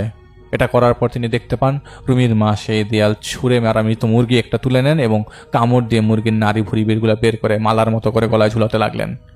এরপর তিনি উঠে দাঁড়ান এবং নিজেই কেচি দিয়ে নিচের চুল কেটে ফেলেন। রুমির বাবা গেট লাগিয়ে ফেলেন যাতে রুমি এগুলো দেখতে না পায়। তিনি রুমির মাকে ধরতে যাবেন, ঠিক সেই মুহূর্তে বাতাসের মধ্যেই রুমির মায়ের ডান হাত মোচড় দিয়ে ঘুরে যায় এবং তিনি ব্যথায় চিৎকার করে ওঠেন। সেদিন বিকেলে তিনি জাহিদ ভাইকে ফোন দেন, এই কথাগুলো বলেন। জাহিদ ভাই তাকে সাফ না করে দেন এবং বলে দেন তিনি যেন আর যোগাযোগ না করেন। তিনি অবশ্য জাহিদ ভাইকে আগেও জানিয়েছিলেন মনিরা এবং রুমি একদম সুস্থ এবং স্বাভাবিক। এবং পরে জাহিদ ভাই আর আসলাম সাহেবের কথা বলেনি। ঘটনাটা ভয়ের না, জাহিদ ভাই জানেন, কিন্তু জাহিদ ভাই এটা শেয়ার করলো কারণ এটাই তো অভিজ্ঞতা, এটাই তো ভৌতিকতা। এজন্য উনি একটা মেসেজ দিয়েছেন যে আমরা মানুষ কতটা নিকৃষ্ট হতে পারি। আমির সাহেব জাহিদ ভাইকে একটুও সাহায্য করেনি এই ব্যাপারে। পরে যখন জাহিদ ভাই কি হয়েছে তা বলতে গিয়েছে, তারা তখন শুনতেও চাননি। এটা ছিল ঘটনা। পাঠিয়েছেন সাইফুল ইসলাম স্যার, ঈশ্বরদী থেকে। 2019 সালের ঘটনা। আমি তখন নতুন স্কুল শিক্ষক। চাকরির কারণে প্রায় বিভিন্ন জায়গায় যাতায়াত করতে হতো। সেদিন আমি রাজশাহী থেকে ঈশ্বরদীর দিকে ফিরেছিলাম, কিন্তু কাজের জন্য একটু দেরি হয়ে যায়। স্টেশনে পৌঁছতে পৌঁছতে রাত প্রায় 2:30 বেজে যায়। পুরো স্টেশন একদম ফাঁকা, 2-1টা কুকুর ঘুরছিল। দূরে চায়ের দোকানে আধা ঘুমানো একজন লোক বসেছিল। হালকা কুয়াশায় পুরো প্ল্যাটফর্ম ঢেকে রেখেছিল। আমি গিয়ে জানতে পারলাম শেষ ট্রেন আসতে নাকি এখনো 10 মিনিট বাকি আছে। আমি একটা বেঞ্চে বসে ফোন দেখতেছিলাম। হঠাৎ খেয়াল করলাম প্ল্যাটফর্মের এক কোণায় একটা ছোট মেয়ে দাঁড়িয়ে আছে। লাল জামা পরা, হাতে একটা পুরনো পুতুলও ছিল। সে এক দৃষ্টিতে রেল লাইনের দিকে তাকিয়েছিল। আমি ভেবেছিলাম হয়তো কারোর সাথে এসেছে, কিন্তু আশেপাশে আর কাউকেই দেখলাম না। কিছুক্ষণ পর মেয়েটা ধীরে ধীরে আমার দিকে তাকালো। তার চোখ দেখে আমার বুক পুরোটাই কেঁপে উঠল। তার চোখ দুটো অদ্ভুত ফ্যাকাশে, যেন অনেকদিন ঘুমায়নি। সে খুব আস্তে বলল, আপনি কি শেষ ট্রেনে উঠবেন? আমিও হেসে উত্তর দিলাম যে হ্যাঁ বাবা, আমি শেষ ট্রেনে উঠব। তখন মেয়েটা আমাকে উদ্দেশ্য করে বলল, ওই ট্রেনে উঠবেন না, আমি একটু অবাক হলাম, জিজ্ঞেস করলাম কেন। শুধু ধীরে ধীরে পিছিয়ে কুয়াশার মধ্যে মিলিয়ে গেল সে মেয়েটা। ঠিক তখনই দূর থেকে ট্রেনের হুইসেল শোনা গেল। পুরো স্টেশন একদম ফাঁকা, এবং যখন হুইসেল দিল ট্রেনটা, তখন পুরো স্টেশন একদম কেঁপে উঠল। ট্রেনটা ধীরে ধীরে প্ল্যাটফর্মে ঢুকলো, কিন্তু ট্রেনটা দেখে কেমন যেন অস্বাভাবিক লাগছিল। পুরনো মরিচা পড়া ট্রেন, জানালাগুলোও বেশ কালো, ভিতরের লাইট কয়েক সেকেন্ড পর পর জ্বলছিল আর নিভছিল। আমি সে ট্রেনে উঠতে একটু দ্বিধা করছিলাম, কিন্তু না ওঠে কোনো উপায়ও ছিল না। আমি একটা ফাঁকা বগিতে উঠে বসলাম। পুরো বগিতে মাত্র 3 জন মানুষ ছিল, একজন বৃদ্ধ, একজন মাঝবয়সী, আর জানালার পাশে সাদা শাড়ি পরা একটা মহিলা। 3 জনই চুপচাপ বসেছিল, কেউ কারো দিকে তাকাচ্ছিল না। ট্রেন ছাড়তেই অদ্ভুত একটা ঠান্ডা বাতাস বইতে শুরু করলো।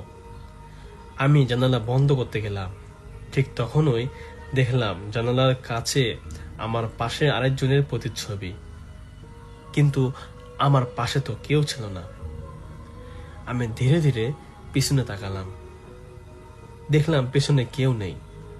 আমি আবারও তাকালাম কাচের দিকে, দেখলাম যে সেই প্রতিচ্ছবিটা এখনো দেখা যাচ্ছে কাচের মধ্যে। একটা কালো ছায়া আমার কানের কাছে মুখ নিয়ে এনে দাঁড়িয়ে আছে। আমার হাত পা ঠান্ডা হয়ে গেল। আমি দ্রুত সিট বদলাতে অন্য পাশে গিয়ে বসলাম। ঠিক তখনই বৃদ্ধা লোকটা প্রথম কথা বলল, খুব ধীরে বলল, ও আপনাকে দেখে ফেলেছে। আমিও ভয় পেয়ে জিজ্ঞেস করলাম, কে? বৃদ্ধ লোকটা উত্তর দিল না, শুধু নিচের দিকেই তাকিয়ে রইল। ট্রেন তখন একটা অন্ধকার জঙ্গলের ভেতর দিয়ে যাচ্ছিল। হঠাৎ পুরো ট্রেনের লাইটটা নিভে গেল, পুরো বগি অন্ধকার। কয়েক সেকেন্ড পর আমি শুনতে পেলাম কেউ হাঁটছে ধাপ ধাপ করে। শব্দটা ধীরে ধীরে আমার দিকে আসছিল। আমি ফোনের ফ্ল্যাশ জ্বালালাম, আর তখন আমার বুক বন্ধ হয়ে আসলো। পুরো বগি ফাঁকা, বৃদ্ধ লোকও নেই, মহিলাও নেই, সেই মাঝবয়সী লোকটাও নেই, শুধু আমি একা বসে আছি। কিন্তু হাঁটার শব্দ ট্রেনের মধ্যে এখনো হচ্ছে। হঠাৎ আমার সামনের সিটের নিচ থেকে একটা হাত বের হলো, কালো পুরা আঙ্গুলগুলো বাঁকা হাত ছিল। আমি চিৎকার করে উঠে দাঁড়ালাম। ঠিক তখনই লাইট আবার জ্বলে উঠল, সবকিছু আবারও স্বাভাবিক হয়ে গেল। লোকগুলো আবারও আগের জায়গায় বসে আছে, যেন কিছুই হয়নি। আমি এবার ভয় পেয়ে দরজার দিকে গেলাম, ভাবলাম আমি এর পরের স্টেশনে নেমে যাব। ঠিক তখন সাদা শাড়ি পরা মহিলাটা প্রথম কথা বলল। সে ধীরে ধীরে বলল, এই ট্রেন কোথাও থামে না। আমার বুক ধরফর করতে লাগলো। আমি জানালার বাইরে তাকালাম, আর বুঝলাম ট্রেনটা একই জায়গায় বারবার ঘুরে যাচ্ছে। একই গাছ, একই সিগন্যাল, একই ভাঙ্গা ঘর, বারবার। হঠাৎ ট্রেনের স্পিকারের শব্দ হলো, কিন্তু সেটা কোনো মানুষের গলা না, ভাঙ্গা কর্কশ একটা আওয়াজ। বলল, পরবর্তী স্টেশন মৃত্যু। আমি দরজার হাতল ধরলাম, কিন্তু দরজা খুলছে না। ঠিক তখনই পেছন থেকে একটা ছোট্ট একটা গলা, আমি তো আপনাকে উঠতে নিষেধ করেছিলাম। আমি পিছনে ঘুরে দেখলাম সে ছোট্ট মেয়েটা, সে এখন আমার পিছে দাঁড়িয়ে আছে, কিন্তু এবার তার চোখ পুরো কালো হয়েছিল এবং হাতে থাকা পুতুলটাও তার মাথা নেই। মেয়েটা ধীরে বলল, এই ট্রেনে যারা ওঠে তারা সবাই নেমে যেতে পারে না। হঠাৎ পুরো বগের মানুষগুলো একসাথে আমার দিকে তাকালো, আর আমি যা দেখলাম তাদের কারোই চোখ নেই, শুধু অন্ধকার গর্ত চোখের জায়গায়। ট্রেনের লাইট আবার নিভে গেল। এবার পুরো ট্রেন কাঁপতে শুরু করলো। চারপাশে মানুষের কান্না, চিৎকার আর ফিস ফিস শব্দ। থাকো, এমন। আমি প্রাণপণে কালেমা পড়তে শুরু করলাম। হঠাৎ অনুভব করলাম কেউ আমার কাঁধে হাতে রেখেছে, আর হাতটা ছিল বরফের মতো ঠান্ডা। একটা গলা বলল, তোমার সিট এখন থেকে আমাদের। তারপর আমার আর কিছুই করতে হয়নি। সকালে আমার জ্ঞান ফিরে একটা ছোট স্টেশনের পাশে রেল লাইনের ধারে পড়েছিলাম। লোকজন আমাকে পানি দেয়। আমি পুরো ঘটনা খুলে বললাম। তখন এক বৃদ্ধ স্টেশন মাস্টার চুপ হয়ে গেলেন। তিনি বললেন, এই লাইনে বহু বছর আগে একটা ট্রেন দুর্ঘটনায় হয়েছিল। পুরো ট্রেনে মানুষ মারা যায়। তারপর থেকে মাঝে মাঝে রাত 3টার দিকে একটা অতিরিক্ত ট্রেন এই রাস্তায় দেখা যায়, কিন্তু ওই সময়ে কোনো ট্রেন থাকার কথা না। আমিও কাঁপতে কাঁপতে জিজ্ঞাসা করলাম, তাহলে আমি যে ট্রেনে উঠেছিলাম? বৃদ্ধ লোকটা ধীরে বললেন, আপনি ভাগ্যবান, কারণ যারা ওঠে সবাই সেখান থেকে ফিরে আসে না। এরপর কয়েক মাস আমি খুবই অসুস্থ ছিলাম। রাত হলেই একই স্বপ্ন বারবার দেখতাম। আমি আবার সেই ট্রেনে বসে আছি, আর সেই ছোট মেয়েটা ধীরে ধীরে আমার দিকে হাঁটছে, বলছে একদিন আমাকে আবার উঠতে হবে ইত্যাদি। সবচেয়ে ভয়ঙ্কর ব্যাপার হলো, আজও মাঝরাতে দূরে কোথাও ট্রেনের হুইসেল শুনলে আমার ফোনে একটা মেসেজ চলে আসে। লেখা আসে, শেষ ট্রেন এখনো ছাড়তে যাচ্ছে। অডিয়েন্স ভাইয়েরা, যদি আজকে কখনো গভীর রাতে কোনো রাতে ফাঁকা স্টেশনে দাঁড়িয়ে থাকেন আর একটা পুরনো ট্রেন এসে থামে, তাহলে ওঠার আগে একবার চারপাশে তাকাবেন, কারণ সব ট্রেন জীবিত মানুষদের জন্য আসে না। বাকি গল্পটা কেমন লাগলো অবশ্যই জানাবেন, এবং দেখা হচ্ছে পরবর্তী কোনো এপিসোডে। আল্লাহ হাফিজ। আসসালামু আলাইকুম লিসেনার্স, সামির আনসারি বলছি। ভৌতিক ঘটার আজকের এপিসোডে সবাইকে স্বাগত জানাচ্ছি, আর আলিম ভাইকেও তো ধন্যবাদ জানাচ্ছি আমাকে ইনভাইট করার জন্য। তো আজকে শুরুতেই যে ঘটনাটা শেয়ার করব সেটা আমাকে বলেছেন আমার এক সিনিয়র ভাই, ওনার নাম আনিস। তো আমি সরাসরি ঘটনায় চলে যাচ্ছি। বেশ কয়েক বছর আগে আনিস ভাইয়ের ফ্যামিলিতে একটা পারিবারিক সমস্যা হয়। তো উনি সলিউশন পাচ্ছিল না দেখে একটা হুজুরের কাছে যান। সেই হুজুরের নাম হচ্ছে হাকিম। তো হাকিম সাহেবকে নিয়ে আজকে এই সম্পূর্ণ ঘটনাটা। তো আনিস ভাই দেখছিল যে ওনার ফ্যামিলিগত যে সমস্যাটা যখন সমাধান হচ্ছে না, তখন উনি কোনো একটা মাধ্যমে সেই হাকিম নামে যেই হুজুর ছিলেন ওনার কাছে যান, এবং কাকতালীয়ভাবে হোক বা যেভাবেই হোক, এটা মাসখানেকের মধ্যে ওনার পারিবারিক সমস্যার সমাধান হয়ে যায়। তো ওনার মধ্যে, আনিস ভাইয়ের মধ্যে একটা খুব ইচ্ছা ছিল যে হাকিম যিনি যে হুজুর কাছে তিনি গিয়েছিলেন, আসলে ওনার মধ্যে কি আছে বা কি কারণে এই কাজগুলো, মানে তাড়াতাড়ি এই সমস্যাগুলো সমাধান হলো, মানে একটু আগ্রহ ছিল। তুমি যার মাধ্যমে যায় সেই হুজুরের কাছে, তো তিনি সম্পূর্ণ হাকিম সাহেবের সেই ঘটনাটা বলে। তো হাকিম সাহেব ওনার জন্ম হয় 1975 সালে। তো ওনার আব্বা আম্মার বিয়ের পর টানা 7 বছর কোনো বাচ্চা হয় নাই। তো তারপর ওনারা বিভিন্ন রকম ডাক্তার, মানে অনেক সেই সময় যে ডাক্তার ছিল দেখায়, কিন্তু কোনো সমাধান না হওয়ার পর ওনারা একটা হুজুর বা কবিরাজ এরকম কারো কাছে যায়। তো তখন সেই হুজুর বা কবিরাজ যিনি দেখেছিল তারা বলে দিয়েছিল হাকিম সাহেবের আব্বা আম্মাকে যে, দেখেন, আগামী 1 বছরের মধ্যে আপনাদের একটা ছেলে সন্তান হবে, এবং আপনাদের আর কোনো সন্তান হবে না, এবং এই ছেলেটা খুবই সুন্দর হবে, এবং সে বড় হয়ে যখন সে বড় হবে খুব পরেজগার একজন বান্দা হবে, এবং দেখবেন নামাজ কালাম সে সবসময় পড়বে। তো বলতেছে ওই ছেলেটাকে একটু সাবধানে রাখবেন, জন্ম হলে সেটাকে সবসময় সাবধানে রাখবেন, এবং দেখবেন যে বাসার থেকে যেন খুব একটা ও বাহির না হয়, এগুলো বলে দেয় আর কি। তো ঠিক তার 1 বছরের মধ্যেই হাকিম সাহেবের জন্ম হয়। তো তখন প্রথম হাকিম সাহেব ঠিকই দেখছে ওর আব্বা আমাদের খুবই সুন্দর বাচ্চা, ফুটফুটে বাচ্চা, এবং হাকিম সাহেবের দাদা নানারা বলে দিয়েছিল যে সবসময় বাচ্চাটাকে সাবধানে রাখার জন্য, যাতে বাসার থেকে কখনো বের না হয় বা কারো যাতে নজরে না পড়ে। যাও এরকম তো চলছিল। হাকিম সাহেবের যখন 5 কি 6 বছর বয়স, তখন উনি একটু দুষ্ট টাইপের ছিল, বাসা থেকে বের হয়ে যেত প্রায় সময়। বাসা থেকে বের হলে মানে কি, ওনার বাসার পাশে ওনাদের একটা পারিবারিক কবরস্থান ছিল, তার পাশে ছোট একটা খেলার মাঠের মতো ছিল, তার পাশে ছিল মসজিদ। তো হাকিম সাহেব খেলাধুলা করলে বিকেল সময় ওই মাঠটার মধ্যে, ছোট মাঠটা খেলাধুলা করতে, এবং সবসময় ওনার দাদা মাগরিব নামাজ শেষ করে ওনাকে ওই মাঠ থেকে সবসময় খেলা শেষ হলে নিয়ে আসতো বাসায়। এরকম সেই 5-6 বছর বয়সে একদিন হাকিম সাহেব, উনি তখন তো বাচ্চা, উনি তখন ওই মাঠে খেলছিলেন, এই আসরের পরপর খেলতে যায়, এলাকার বাচ্চাদের সাথে খেলতেছে। তো ওনার দাদা মাগরিব নামাজ শেষ করে যখন ওনাকে আনতে যাবে, দেখতেছে হাকিম সাহেব নাই, সেখানে নাই। এবং নাই, উনি ভাবছে হয়তো বাসায় চলে গেছে। বাসায় আসে, বাসার পর ঘন্টাখানিক পর বাসার সবাই খোঁজ নিয়ে দেখছে যে হাকিম সাহেব উনি নাই, কোথাও নাই। এদিকে বাসায় খুব কান্নাকাটি করে যায় এবং ওনারা অনেক জায়গায় খুঁজে, সেই মাঠের আশেপাশে সব জায়গায় খুঁজে, আশেপাশে বাড়িতে খুঁজে, কোথাও পায় না। এরকম যখন পাচ্ছিল না, তো ওনারা তখন রাত হয়ে গিয়েছে প্রায় 10টা-11টা, গ্রামের রাত, সেই 80-81 সালের দিকে তখন গ্রামের রাত তখন।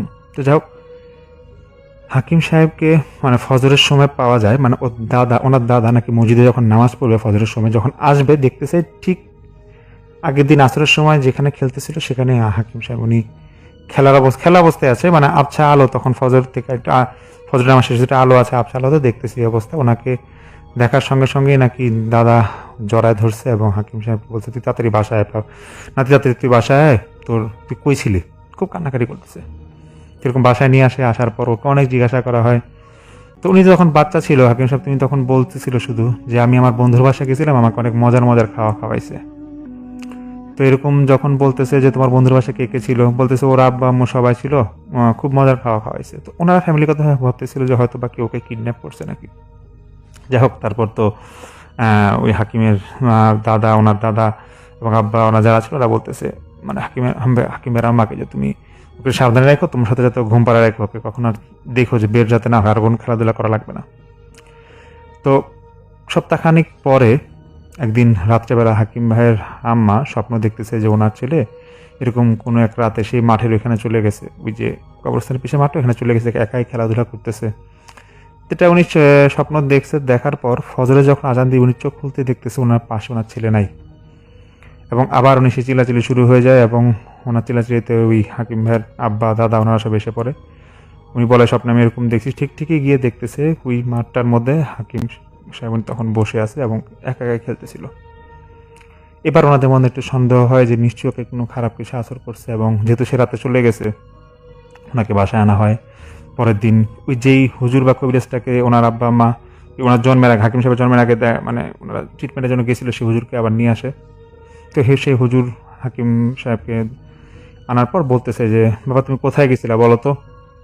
অনেক বলার পর সেই ছেলে বলতেছে যে, আমি এরকম ওইখানে যে মাঠ আছে, এখানে একটা ভাই আছে, আমাকে আমার বন্ধু হয়, আমাকে নিয়ে গেছিল, আমরা এরকম খেলাধুলা করছি, খেলাধুলা করে আমাকে ওর বাসায় নিয়ে গেছিল। তো ওর বাসায় কে কে আছে, ওর বাসা কোথায়, বলে ওর বাসা আমি চিনি না, ওর বাসা অনেক অন্ধকার, আমাকে অনেক খাওয়া দিছে। তো বলছে কি খাওয়া দিছে বলতে ওরা খুব মজার খাওয়া দিছে। আর বলতেছে যে, তুমি ওর আপা আমাকে দেখছো, বলছে আমি দেখছি 2-3টা হুজুরের মতো সাদা লম্বা লোক। তখন তো ওনারা বুঝে যায় যে খারাপ কিছু একটা হয়তো বা বদনজরে পড়ছে। তখন হাকিম সাহেবকে ওই মানে মাদ্রাসায় ভর্তি করার জন্য বলে দেয় সেই হুজুর, এবং সেই দাদাকে বলে যে দেখেন এই এলাকাকে রাখেন না, আর আপনার এখানে স্থানে এক কাজ করেন, পাশের গ্রামে যে বড় মাদ্রাসাটা আছে এটাতে ভর্তি করায় দেন, ওই মাদ্রাসা খুবই ভালো, এবং দেখবেন যে ওকে এরকম মাদ্রাসা থেকে বের হতে দিবে না, হুজুরকে এরকম ভাবে বলে রাখবেন। আর যে হুজুর আছে পারো হুজুর নাম বলে দেয়, যে ওনাকে সম্পূর্ণ ঘটনা বলে রাখবেন, যে ওর উপরে একটু বদনজর আছে, ওকে সাবধানে রাখে। যাক, এরকম মাদ্রাসাতে ভর্তি করা হয়। তো হাকিম সাহেব মাদ্রাসায় ভর্তি হওয়ার পর তো তখন নাকি উনি যে রুমে ছিল সেই রুম মেম্বার ছিল সর্বোচ্চ 7 কি 8 জন। তো উনি ওখানে থাকা শুরু করলেন। তো উনি নাকি পড়ালেখা খুব একটা মনোযোগী ছিল না, দেখা যাচ্ছে যে ওনার কায়দা আমপারা এটা শেষ করতে প্রায় 2 মাস লেগে যাচ্ছে, এরকম মানে মুখস্থই হয় না ওনার। এবং যে হুজুরের কাছে উনি পড়তো এখানে, সে নাকি প্রায় সময়কে মারধর করতো এই কারণে যে পড়ে না কেন। তো সেই হুজুর একদিন রাত্রেবেলা উনি এসার পর মানে সব স্টুডেন্টরা ওনার রুমে চলে গেছে, তখন 9:30 কি 10টা বাজবে, ওরা সবাই মানে লাইট বন্ধ করে যার রুমে শুয়ে পড়ছে। তো ওই হুজুর নাকি রুমের আশেপাশে হাঁটতেছিল আর কি, হঠাৎ করে একটা কোরআন তেলাওয়াতের আওয়াজ পাচ্ছে হাকিম সাহেব যে রুমে থাকতো সেই রুম থেকে। হুজুর বাইরে থেকে কান পেতে শুনতেছে যে আসলে কে কোরআন পড়ে। উনি ভাবছে কোনো ছাত্র হয়তো পড়তেছে, কিন্তু আবার দেখতেছে অন্ধকার। তা উনি মনে করছে যে হ্যাঁ কোনো স্টুডেন্ট হয়তো এরকম মুখস্থ করতেছে কিছু কোরআনের আয়াত। তো উনি প্রথম ততটা এরকম গুরুত্ব দেয় না। টানা 2 একদিন দেখতেছে সেই হুজুর যে হাকিম যে রুমে থাকে রুম থেকে কোরআনের আওয়াজ আসতেছে, চিকন ভয়েসে আসতেছে। উনি একদিন নক করছে, বলতে চাই কে কোরআন পড়সটা তোরা এত রাতে কি পড়স। তো উনি দেখছে কোনো রেসপন্স আসে না, কি ঠিক কোরআনের আওয়াজ আসতেছে। তো পরের দিন উনি স্টুডেন্টদেরকে বলতেছে যে তোরা এই রুমে কোরআন তেলাওয়াত থেকে করে রে। তা একজন স্টুডেন্ট বলতেছে যে হুজুর আমরা তো ঘুমায় থাকি, মনে হয় হাকিমে পড়ে। তখন হুজুর টিটকানি মিঠে বলতেছে যে হাকিম পর, হাকিম তো আম পারে শেষ করতে পারে না, আবার কি কোরআন পড়বে? তো হাকিমরা জিজ্ঞেস করে তুই কি কোরআন পড়িস? না হুজুর আমি তো কিছু পড়ি না। এরকম ঠিক সেই রাতেই আবার এরকম কোরআন তেলাওয়াত, এবং খুব সুন্দর কোরআন তেলাওয়াত হচ্ছিল। হুজুর নাকি মানে বাইরে থেকে যে আবছা আলো, রাতের মধ্যে লাইটের আলো, সেই আলোতে জানলার ফাঁক দিয়ে দেখতেছে, বাইরে থেকে ওই বারান্দা দিয়ে দেখতেছে ঠিক ঠিকই হাকিম মানে কোরআন ওই যে অনেক সময় মাদ্রাসা স্টুডেন্টরা কোরআন ঝুঁকে ঝুঁকে পড়ে না, এরকম ঝুঁকে ঝুঁকে এরকম পিঠ দুলে এরকম মানে মাথা দুলে এরকম কোরআন পড়তেছিল অন্ধকারের মধ্যে আবছা আলোতে। তো এটা হুজুর প্রথম দেখে কিছু বলে না, কিন্তু উনি টানা কয়েকদিন দেখতেছে যে সেই হাকিমে আসলে কোরআন পড়ে। তখন হাকিমকে একদিন সে হুজুর বেধড়ক মার দেয়, বলতেছে তুই কি ফাজলামি করিস আমার সাথে? তুই তো কোরআন কায়দাম পারে পারিস না, মিথ্যা কথা বলস কেন? তুই রাতে কোরআন পড়িস, তোকে আমি নিজের চোখে দেখছি। তো এরকম যখন হচ্ছিল তখন মাদ্রাসার যে বড় হুজুর বা যিনি প্রিন্সিপাল যিনি ছিলেন উনি ডেকে নিয়ে আসে হুজুরকে এবং হাকিমকে, বলতেছে কি হয়েছে? তখন সেই এই হুজুর যে হাকিমকে পড়াইতো সেই বড় হুজুরকে সব কথা বলতেছে খুলে, যে দেখেন ওর নাম হাকিম, ওই অবস্থা, ও বলে কাদাম পারে না, রাত্রে ফাজলামি করে, আর রাত্রেবেলা গিয়ে দেখেন ঠিকই ও কোরআন পড়ে। তখন সেই বড় হুজুর বলতেছে যে ও কোথায়, ওর বাবা মার ঠিকানা বলো, ওর বাবা মাকে খবর দাও, কে ও দেখি। কথায় কথায় বড় হুজুর বলতেছে এ তো হচ্ছে কি পাশের ওই গ্রামের ইয়ার নাতি হয়, মানে হাকিম সাহেবের দাদার নাম উচ্চারণ করে বলে যেটা ওনার নাতি হয়। তখন সেই হুজুর বলতেছে ঠিক আছে হাকিম তুমি যাও, আমি হুজুরের সাথে তোমার হুজুরের সাথে কথা বলতেছি। তখন বড় হুজুর সে হাকিম সাহেবকে যে হুজুর পড়াইতো সে হুজুরকে বলতেছে যে আসলে ওর একটু সমস্যা আছে, ও দাদা আমাকে আগে বলছে নজরে রাখার জন্য, তো ঠিক আছে ওরে একটু ঠান্ডা মাথায় কিছু বুঝে কি বকা দিয়ে না নিয়ে আসেন, আমি একটু সাথে কথা বলি। তো সে আবার হাকিম সাহেবকে নিয়ে আসে, বলতেছে যে তখন যে বাবা তুমি কি দেখছো এখানে, কার সাথে কে কোরআন পড়ো? তো বলছে হুজুর, সে বলতেছে যে না আমি তো এরকম কারো আমি তো পড়ি না, আমি তো পড়তে পারি, আমি তো কায়দাম পারা পড়ে, আমি তো ওগুলো কোরআন শরীফ পড়তে পারি না, আমি বলতে পারবো না কি হয়। তো বলছি ঠিক আছে তুমি যাও।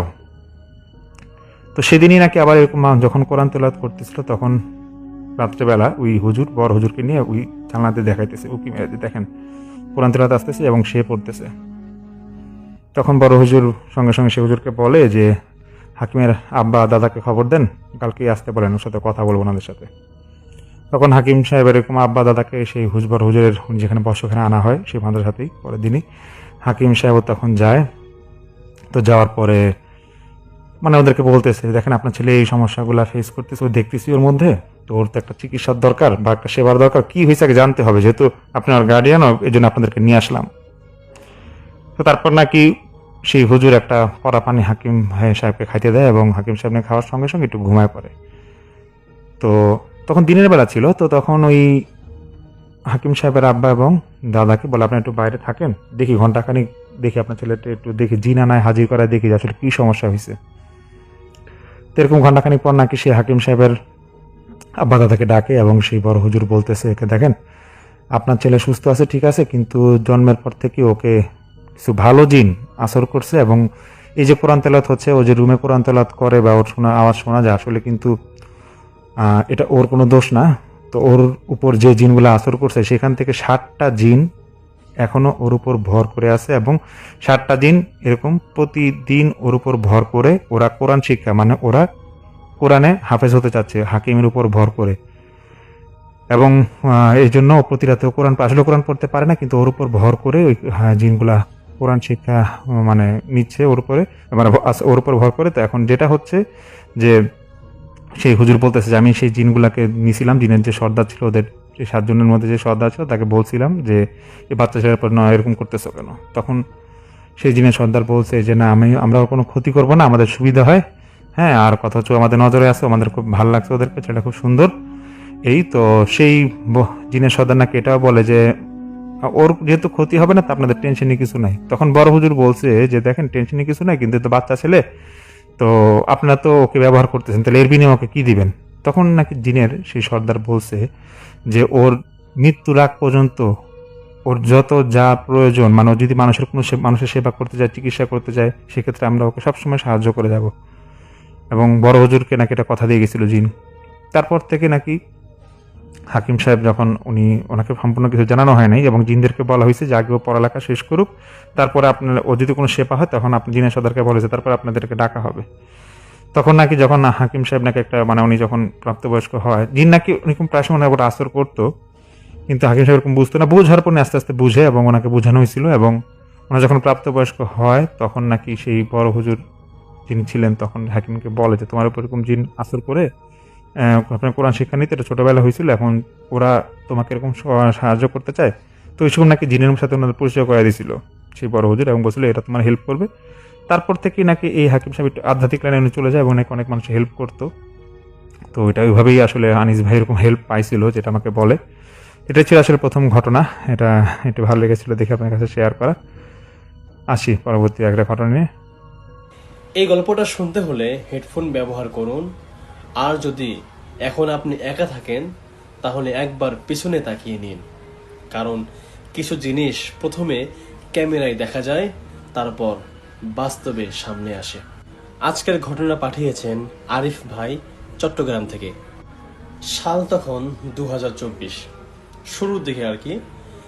তিনি এভাবে লিখেছেন যে ভাইয়া, আমি তখন ফ্রিল্যান্স ভিডিও এডিটর হিসেবে কাজ করতাম। তো আমি বেশিরভাগ কাজই করতাম রাতের বেলা, কারণ রাতের নীরবতা আমার ভালো লাগতো। আমার ছোট একটা স্টুডিও রুম ছিল, সেখানে একটা ডেস্কটপ, কম্পিউটার আর কোনায় একটা পুরনো DSLR ক্যামেরা ছিল। সব কিছু স্বাভাবিকই ছিল যতদিন না আমি ওই ভিডিওটা পাই। সেদিন রাত প্রায় 2টা বাজে। আমি এক ক্লায়েন্টের ভয়ঙ্কর শর্ট ফিল্ম এডিট করতেছিলাম। আমার কানে হেডফোনও ছিল। হঠাৎ খেয়াল করলাম আমার ডেস্কের ওপর রাখা ক্যামেরাটা নিজেই অন হয়ে গেছে, লাল রেকর্ডিং লাইটও জ্বলছে। আমি অবাক হয়ে ক্যামেরার দিকে তাকালাম, কারণ আমি তো ক্যামেরা ছুঁয়েও দেখিনি। তারপর আমি ক্যামেরার স্ক্রিনে তাকাতেই আমার বুক ধক করে উঠল। স্ক্রিনে দেখা যাচ্ছে আমার কম্পিউটারের সামনে বসে আছি আমি, কিন্তু আমার পিছনে একজন দাঁড়িয়ে আছে। তার অস্তিত্ব ছিল এরকম যে লম্বা, কালো, কিন্তু তার মুখটা একদম দেখা যাচ্ছে না।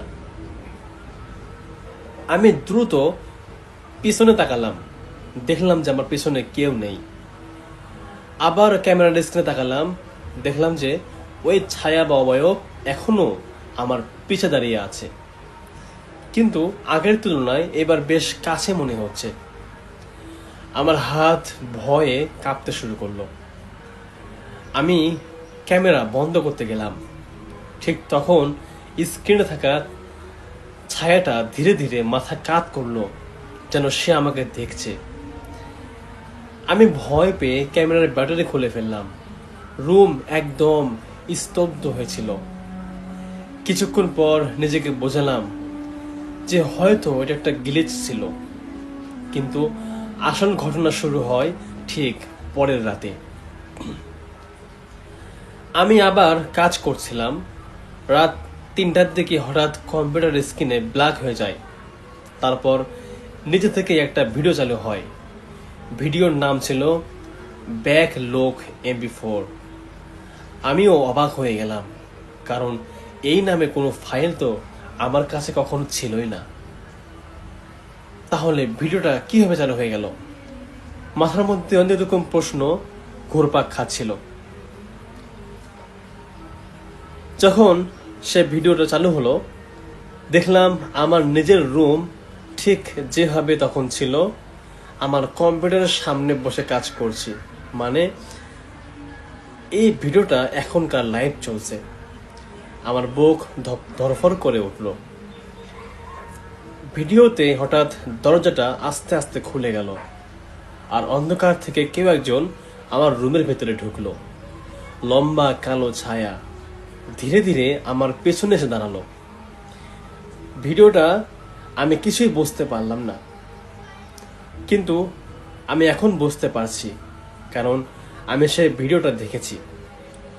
হঠাৎ ভিডিওতে ছায়াটা খুব ধীরে ক্যামেরার দিকে তাকালো। তারপর স্ক্রিনের ভেতর থেকেই বলল, ওকে বলো পিছনে ফিরতে। ঠিক তখনই আমার হেডফোনের ভেতর ফিস ফিস শব্দ এলো, পিছনে তাকাও। আমার পুরো শরীর জমে গেল। আমি তাকাতে চাইছিলাম না, কিন্তু ধীরে ধীরে অনুভব করলাম আমার চেয়ারের ঠিক পিছনে কেউ দাঁড়িয়ে আছে এবং সে আমার কানের কাছে এসে শ্বাসও নিচ্ছে খুব ধীরে খুব ধীরে। আমি সাহস করে পিছনে ফিরলাম। দেখলাম যে আমার পিছনে কেউ নেই, কিন্তু আবার সামনে তাকাতেই দেখলাম কম্পিউটার স্ক্রিনে যে ওই ছায়াটা এখন একদম আমার পিছনে দাঁড়িয়ে আছে। হঠাৎ করেই আমার ঘরের পুরো রুমের লাইটটাই নিভে গেল। কম্পিউটার স্ক্রিন ছাড়া সবকিছু কেমন যেন অন্ধকার হয়ে গেল। আমার স্ক্রিনে সে ছায়াটা ধীরে ধীরে ঝুঁকে আমার কানের কাছে মুখ আনছে। তারপর আমার স্ক্রিনটাও কালো হয়ে গেল, কিন্তু অন্ধকারের স্ক্রিনে আমি স্পষ্ট দেখলাম আমার পেছনে কেউ একজন দাঁড়িয়ে আছে, বাস্তবে দাঁড়িয়ে আছে। আমি চিৎকার করে রুম থেকে বের হয়ে যাই এবং কি আমি সারা রাত বাইরে কাটাই। পরদিন সকালে ফিরে এসে দেখি কম্পিউটার বন্ধ, ক্যামেরাও বন্ধ এবং সবকিছু যেন স্বাভাবিকই ছিল। আমি ভাবলাম হয়তো ভয় থেকে এসব কল্পনা করেছি, কিন্তু তখনই ফোনে একটা নোটিফিকেশন আসে, একটা নতুন ভিডিও ফাইল যা একা একা তৈরি হয়ে গেছে ফোনের মধ্যে। নাম ছিল ইউ লকড MP4। আমি ভয়ে কাঁপতে কাঁপতে সে ভিডিওটা প্লে করলাম।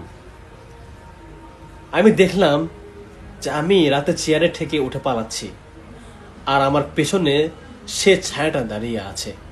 কিন্তু শেষ 5 সেকেন্ডে ছায়াটা ধীরে ধীরে ক্যামেরার কাছে আসে, আর তখন তার মুখ দেখা যায়। আমি সেই মুখ দেখার পরে জমে গেলাম, কারণ ওটার মুখ ঠিক আমার নিজের মুখের মতোই ছিল, একদম আমার মতো হুবহু ছিল। তারপর ভিডিওর শেষে সে ক্যামেরার দিকে তাকিয়ে হাসলো আর বলল, এখন আমি রেকর্ড করব। এই ঘটনার পর আমি ওই রুমটা ছেড়ে দেই, ক্যামেরাটাও ভেঙে ফেলি, কম্পিউটারটাও বিক্রি করে দেই। কিন্তু আজও মাঝরাতে কখনো ফোনের ফ্রন্ট ক্যামেরা নিজে নিজে অন হয়ে যায়, আর কয়েক সেকেন্ডের জন্য স্ক্রিনে আমার পিছনে দাঁড়িয়ে থাকা সে একটা ছায়া দেখা যায়। সবচেয়ে ভয়ঙ্কর ব্যাপার হলো, গত সপ্তাহে আমার ফোনে আবারও একটা ভিডিও আসে, নাম ছিল সি ইউ সুন MP4। কিন্তু আমি তো এখনো সে ভিডিওটা চালানোর সাহস পাইনি। এই ছিল ভাই আজকের ঘটনা। আজ রাতে যদি হঠাৎ আপনার ফোনেও এমন ক্যামেরা যে নিজে নিজে চালু হয়ে যায়, তাহলে স্ক্রিনে শুধু আপনার মুখ দেখেই নিশ্চিত হবেন না, একবার ভালো করে পিছনে তাকাবেন, কারণ কিছু জিনিস প্রথমে ক্যামেরা ধরা পড়ে, তারপর আপনার জীবনে ঢুকে পড়ে। যাই হোক, আজকের গল্পটা আপনাদের কেমন লেগেছে অবশ্যই জানাবেন। যদি কখনো এমন কোনো অদ্ভুত অডিও বা ভিডিও বা কোনো ঘটনা আপনাদের ফোনে আসে, তাহলে কখনোই একা একা দেখবেন না। আজকের মধ্যে এখানে বিদায় নিচ্ছি। যারা অডিয়েন্স ভাইয়েরা আছেন, আপনাদেরকে আমি রিকোয়েস্ট করবো, আপনারা অবশ্যই একটা গঠনমূলক কমেন্ট করবেন। আপনাদের কমেন্টগুলো আমাদেরকে নতুন করে গল্প বলতে সাহায্য যোগায় আর কি। তো ভাইয়া, দেখা হচ্ছে পরবর্তী কোনো এপিসোডে। আজকের মতো এখানে রাখছি। আল্লাহ হাফিজ। ধন্যবাদ প্রিয় লিসেনার, যারা এতক্ষণ পর্যন্ত আমাদের বাছাইকৃত ঘটনাগুলো শুনলেন। আমরা প্রতিনিয়ত আপনাদের জন্য যে নতুন নতুন ঘটনাগুলো তুলে ধরতেছি, এই ঘটনাগুলো আপনাদের কাছে কেমন লাগছে তা অবশ্যই কমেন্ট করে জানাবেন। আমরা প্রতিনিয়ত আপনাদের জন্য এরকম ঘটনা আরো বানাতে চাই এবং আপনাদের পাশে রাখতে চাই। বাংলাদেশের কে কোন জায়গা থেকে ঘটনাগুলো শুনছেন তা অবশ্যই কমেন্ট করবেন। আমি আজকে শেষ করার আগে ছোট্ট একটি ঘটনা দিয়ে শেষ করব, যে ঘটনাটি আসলে আপনাদের সবার জানা।